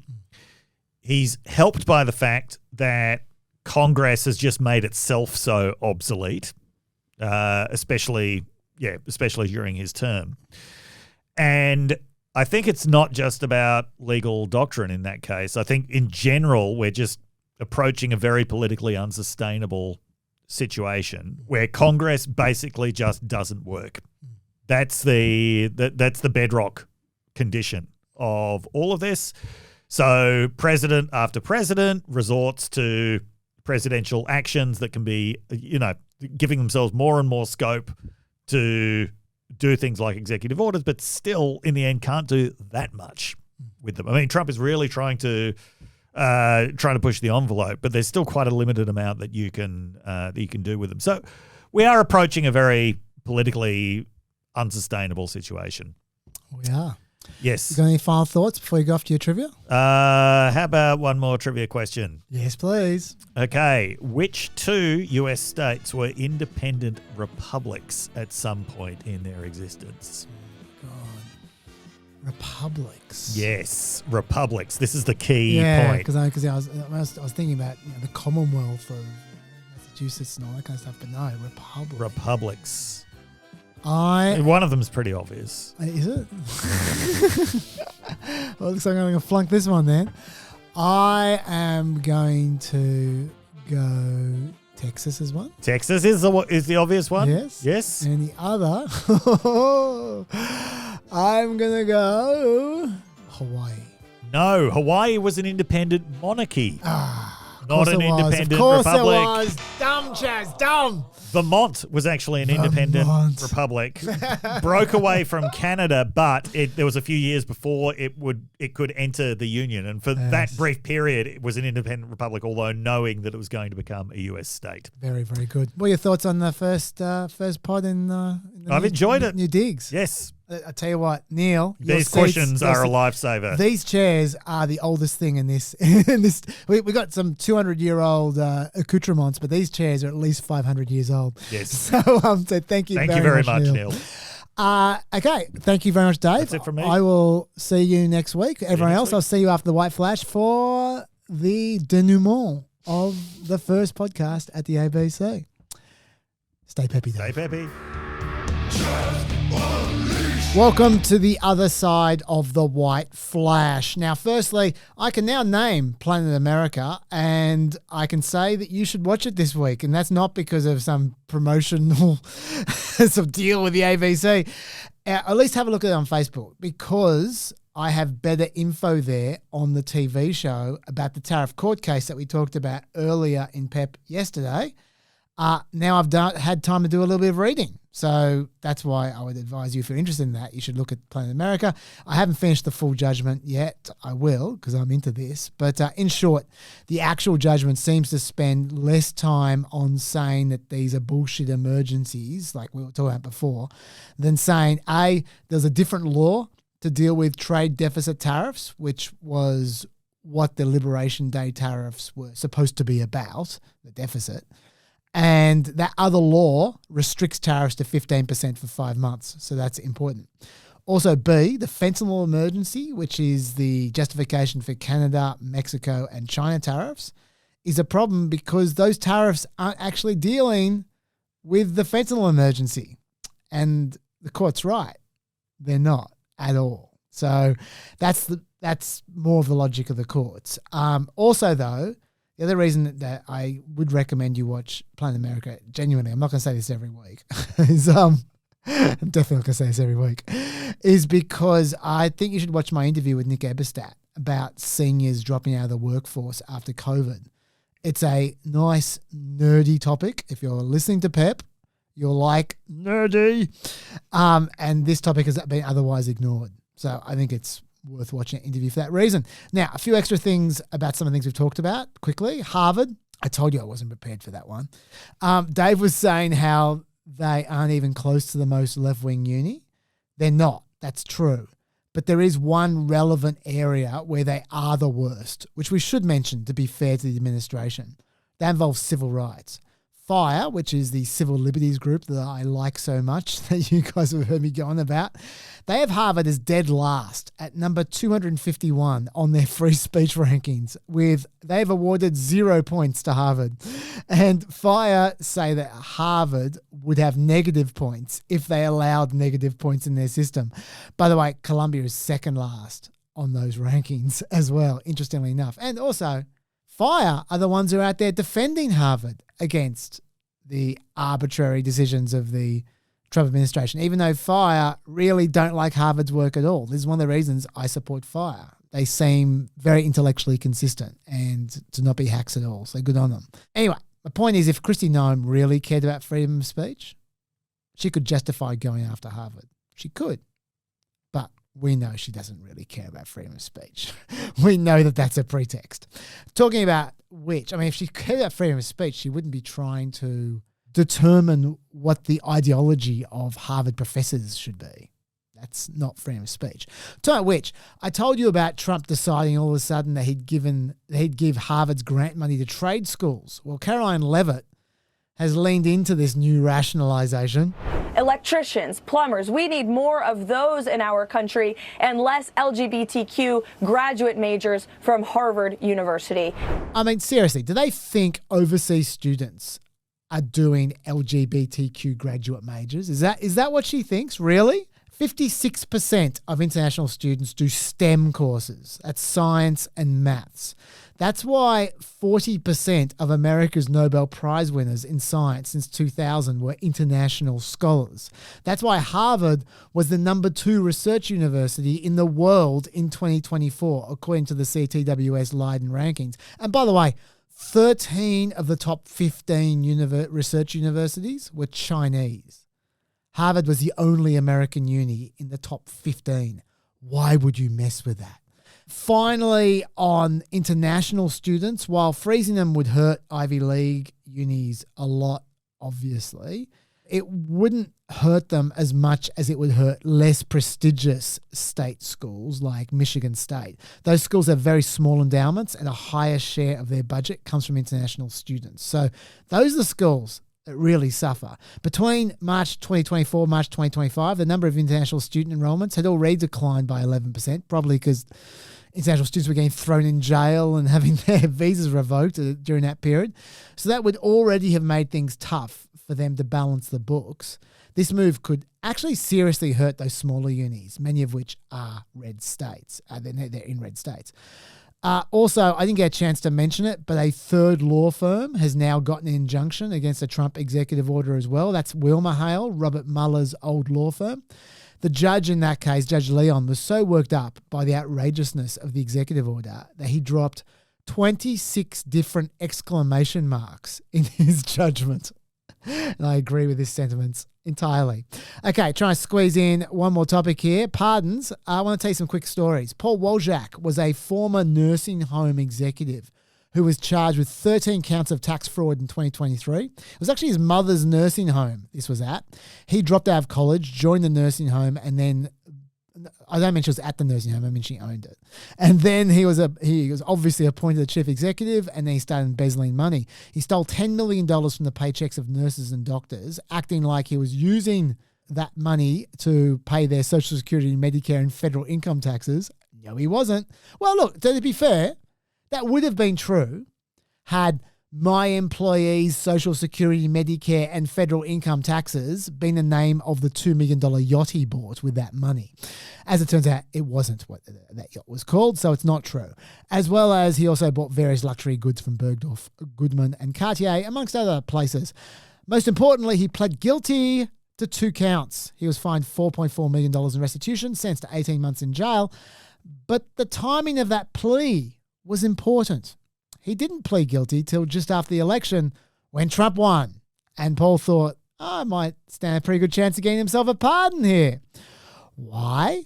There's nothing special about Paul Wojak. Just a typical sports sleazebag. The key to this guy is his mum, Elizabeth Fago, who also happens to be a major conservative donor. She's donated millions of dollars to GOP campaigns. She hosted at least 3 Trump fundraisers, went to VIP portions of both Trump inaugurations where she took photos like this. That there you're looking at, if you're watching, is a very, very rare photo of Trump cozying up to a woman his own age. That is one for Guinness right there. Fago also tried to act as a go-between for the thieves of Ashley Biden's diary. You might recall that diary had some gross stuff in it. And she tried to help sell that diary to the Trump campaign. Anyway, so Paul made his pardon application as soon as Trump was inaugurated. He was under no delusion about how this was supposed to work, of course. A lot of the pardon application was not about why he should be released. It was about why his mother does lots of great stuff for Republicans. It argued that Donald Trump Jr., as well as Kimberly Guilfoyle and other Trump allies, all supported his clemency and argued that everyone agreed his prosecution must have been motivated by political retribution against his mother, even though he had pled guilty. Well, even the Trump team must have found that a little bit laughable because he got sweet bupkis in response. But then his mum attended a MAGA Inc. Super PAC $1 million per person dinner with the president in April. That's one of those dinners where they get guaranteed FaceTime with Trump, unlike the crypto dinner. And then, less than 3 weeks later, he was handed a full and unconditional pardon, just before he was supposed to report to prison. It's not clear whether Fago donated anything extra to MAGA Inc. beyond the cool mill, but the White House has decided that Paul was targeted by the Biden administration over his family's conservative politics. I am sure that's right. I'm sure Biden saw Paul Wojak, if I'm pronouncing it right, as a real big fish. Anyway, they had a good celebrate on Instagram with photos like this one. If you're looking at this photo, it'll warm your heart. What we're seeing there is Paul wearing a Make Paul Great Again cap. Oh, I love the wordplay. Behind a psalm reading, "The righteous person faces many troubles, but the Lord comes to the rescue each time." And isn't that true? Especially when the righteous person pays the Lord over $1 million. Next, Sheriff Scott Jenkins. He was the sheriff from the Culpeper County Sheriff's Office. He was convicted of accepting over $110,000 in cash bribes to hand out auxiliary deputy sheriff badges to businessmen that they could use to get out of speeding fines and to carry concealed weapons, amongst other things. To emphasize, even though these were actual sworn law enforcement positions, like real positions. He didn't train them. He didn't vet them. He just took their money and handed them badges like they're out of an Easter show bag. I also should note, we only know about these bribes, but when his successor took over as sheriff, he found about 50 people on the books, almost none of them trained or experienced in law enforcement, who are there as auxiliary deputies sworn in by Jenkins. So who knows just how much cashola this guy took. In his trial, the sheriff said that accepting donations for campaigns is certainly okay, and swearing in deputies is something a sheriff has complete latitude to do. That's what he said. He said there was no connection between the money and the badges at all. Just a fortunate coincidence. It was just rainy that day, raining green.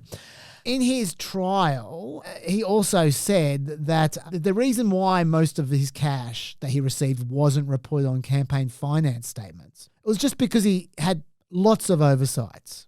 Lots and lots of oversights and misunderstandings as well. And others made mistakes.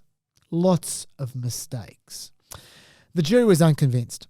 They found the sheriff guilty on 1 count of conspiracy, 4 counts of honest services fraud, and 7 counts of bribery. He was sentenced to 10 years in prison. Trump wrote this. Sheriff Scott Jenkins, his wife Patricia, and their family have been dragged through hell by a corrupt and weaponized Biden DOJ. In fact, during his trial, when Sheriff Jenkins tried to offer exculpatory evidence to support himself, then the Biden judge, Robert Ballou, refused to allow it, shut him down, and then went on a tirade. This sheriff is a victim of an overzealous Biden Department of Justice and doesn't deserve to spend a single day in jail. He's a wonderful person who was persecuted by the radical left monsters and left for dead. That's why I, as President of the United States, see fit to end his unfair sentence and grant Sheriff Jenkins a full and unconditional pardon. He will not be going to jail tomorrow, but instead will have a wonderful and productive life. Now, if it's true that they refused to hear exculpatory evidence, then that would have been an easy appeal in court. No pardon necessary. Yet the sheriff never lodged that appeal. I wonder why. So also, strangely, when given the opportunity to provide a statement before the court, before sentencing, the sheriff opted to say nothing about his smoking gun exculpatory evidence. He just stared straight ahead in silence. Strange behaviour. On the contrary, the evidence against him was, shall we say, quite extensive. Not only did they have 3 different people pleading guilty to bribing him, some of whom had worn a wire, but they had 2 undercover officers also bribing him, just to be sure. NBC Washington has a collection of evidence here. Investigators testified in this video Jenkins is accepting a $5,000 check from a Virginia businessman who testified against Jenkins but was not charged. Here's Jenkins leaving a Culpeper steakhouse with Richlick and another uncharged but admitted bribe payer. This photo shows Jenkins with Rick Rahim, another man who admitted paying a bribe to Jenkins. The sentencing memorandum says that very day in the cab of Jenkins' pickup truck, Rahim handed Jenkins a $15,000 cash bribe. Jenkins never admitted to doing anything wrong. At trial, he testified some of the bribes were money to set up a business with Rick Rahim. But strangely, he couldn't show that this business existed. Instead, what there was evidence of was a recording of the sheriff saying to Rahim, "I appreciate what support you give me, but you didn't do it for nothing. You got a felony record, a clean slate to carry, not only carry a gun. We followed up with swearing you in. Name another sheriff in the whole state of Virginia that would do that." I probably couldn't. Now, you might be wondering why Trump pardoned this guy. Well, the sheriff had been extremely MAGA in the past. I think we got a clue what was going on from the newly minted pardon attorney, Eagle Ed Martin Jr. This was his first case, actually. I should probably play this. The Eagle's Nest. When asked why Jenkins was such a high priority for clemency, the Eagle said, No, he didn't. The Eagle said, he's a guy that was on the right side of a lot of issues and a lot of public service. And when the sheriff got pardoned, Martin tweeted out, very simply, "No MAGA left behind." He's always busy, isn't he? I don't think we're ever going to see the back of that sting. Finally, Trump pardoned reality TV show Chrisley Knows Best stars Todd and Julie Chrisley. They were handed down 12 years, 7-year sentences respectively for conspiracy to commit bank fraud, tax fraud, and conspiracy to defraud the United States. Julie was also convicted of wire fraud and obstruction of justice. I don't have time to go into details because I've only got like 5 minutes left. But I should note that their daughter Savannah spoke at last year's Republican convention. That may be relevant. Bottom line, there's more rewarding of friends and punishing of enemies going on. This is becoming a trend, a weekly trend. I think we're going to need a sting for that soon. But don't make it yet. I'll commission it sometime in the future. Let's leave this ep with a 5-minute look back on Elon Musk. And you know what that means. Smell the musk. Yes, you've got it. Oh. Yeah. Smell the musk. Possibly for the last time. USA! USA! Smell the musk. Oh, yeah. You're never going to feel this creepy ever again. Okay, Elon has said farewell this week. He tweeted out, as my scheduled time as a special government employee comes to an end, I would like to thank President Trump for the opportunity to reduce wasteful spending. The Doge mission will only strengthen over time as it becomes a way of life throughout the government. Well, this is his latest goodbye, if we're being honest. To be fair, he said farewell many times. First, it was here. I'll have to continue doing it for, I think, probably the remainder of the president's term, just to make sure that the waste and fraud that we stop does not come roaring back.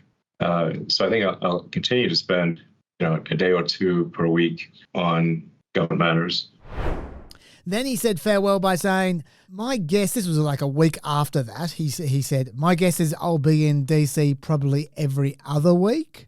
So that was a little less. And then I want to tell you my favourite was when he used a bullseye emoji to indicate to a fanboy on Twitter that he was correct, the fanboy, when he tweeted out that Musk had, quote, moved away from politics in order to accelerate GDP growth with humanoid robots. Uh-huh. And now we have this farewell. This might be the last farewell. Oh, I'm going to miss that sting. So I thought I'd say farewell to him as well with some quick Doge highlights. They're now claiming $175 billion on the Doge website in cuts. A bit short of the promised $2 trillion, admittedly, but yeah, whatever. About $13 billion of those cuts have been verified, which represents about 0.17% of the federal budget. As of a month ago, spending so far this year, up about $150 billion on the same time last year. Interesting. Look, to be fair, spending does increase over time with greater populations, if I'm not being a smart ass. Anyway, they claim to have made tens of thousands of job cuts to the roughly 4.5 million federal employees, but they're all in court, of course, so who knows how that will pan out. Either way, there's your savings. Then there's the costs of Doge. According to the Partnership for Public Service, when you add up the extra costs from haphazard firings, rehirings, lost productivity, paid leave of thousands of workers, it adds up to about an extra $135 billion in costs. That's quite a lot. The Yale Budget Lab estimates that the IRS worker cuts alone are going to lead to about $8.5 billion less revenue collected in 2026. And then there are the court cases. There are about 30 court cases involving Doge. If they go all the way to the Supreme Court, they could end up costing a pretty penny as well. So look, there is every chance that Doge could end up making a loss. How about that? Now, to be fair, Trump has impounded over $430 billion. That's according to the Democrats, mind you, as well. So he can't buy that publicity. Often that's hand in hand with Doge. If Congress passes rescission bills to help him there, to turn those impoundments, those illegal impoundments, into legal cuts, that could indeed generate significant savings, if we're being honest. Those rescission bills in general are going to be important. There's a $9.4 billion rescission bill already out there this week that's turning Doge cuts to US aid, PBS and NPR into a reality. Those bills can't be filibustered, so the Republicans can do it by themselves. Potentially, if those Republicans are serious about Doge and spending cuts, they can make this a genuine thing. No smart arsery at all. I do wish, though, that they'd done a number on the defense budget. I know I keep on saying that, but I reckon it was so ripe for this. is. Doge is perfect to hit the defense budget.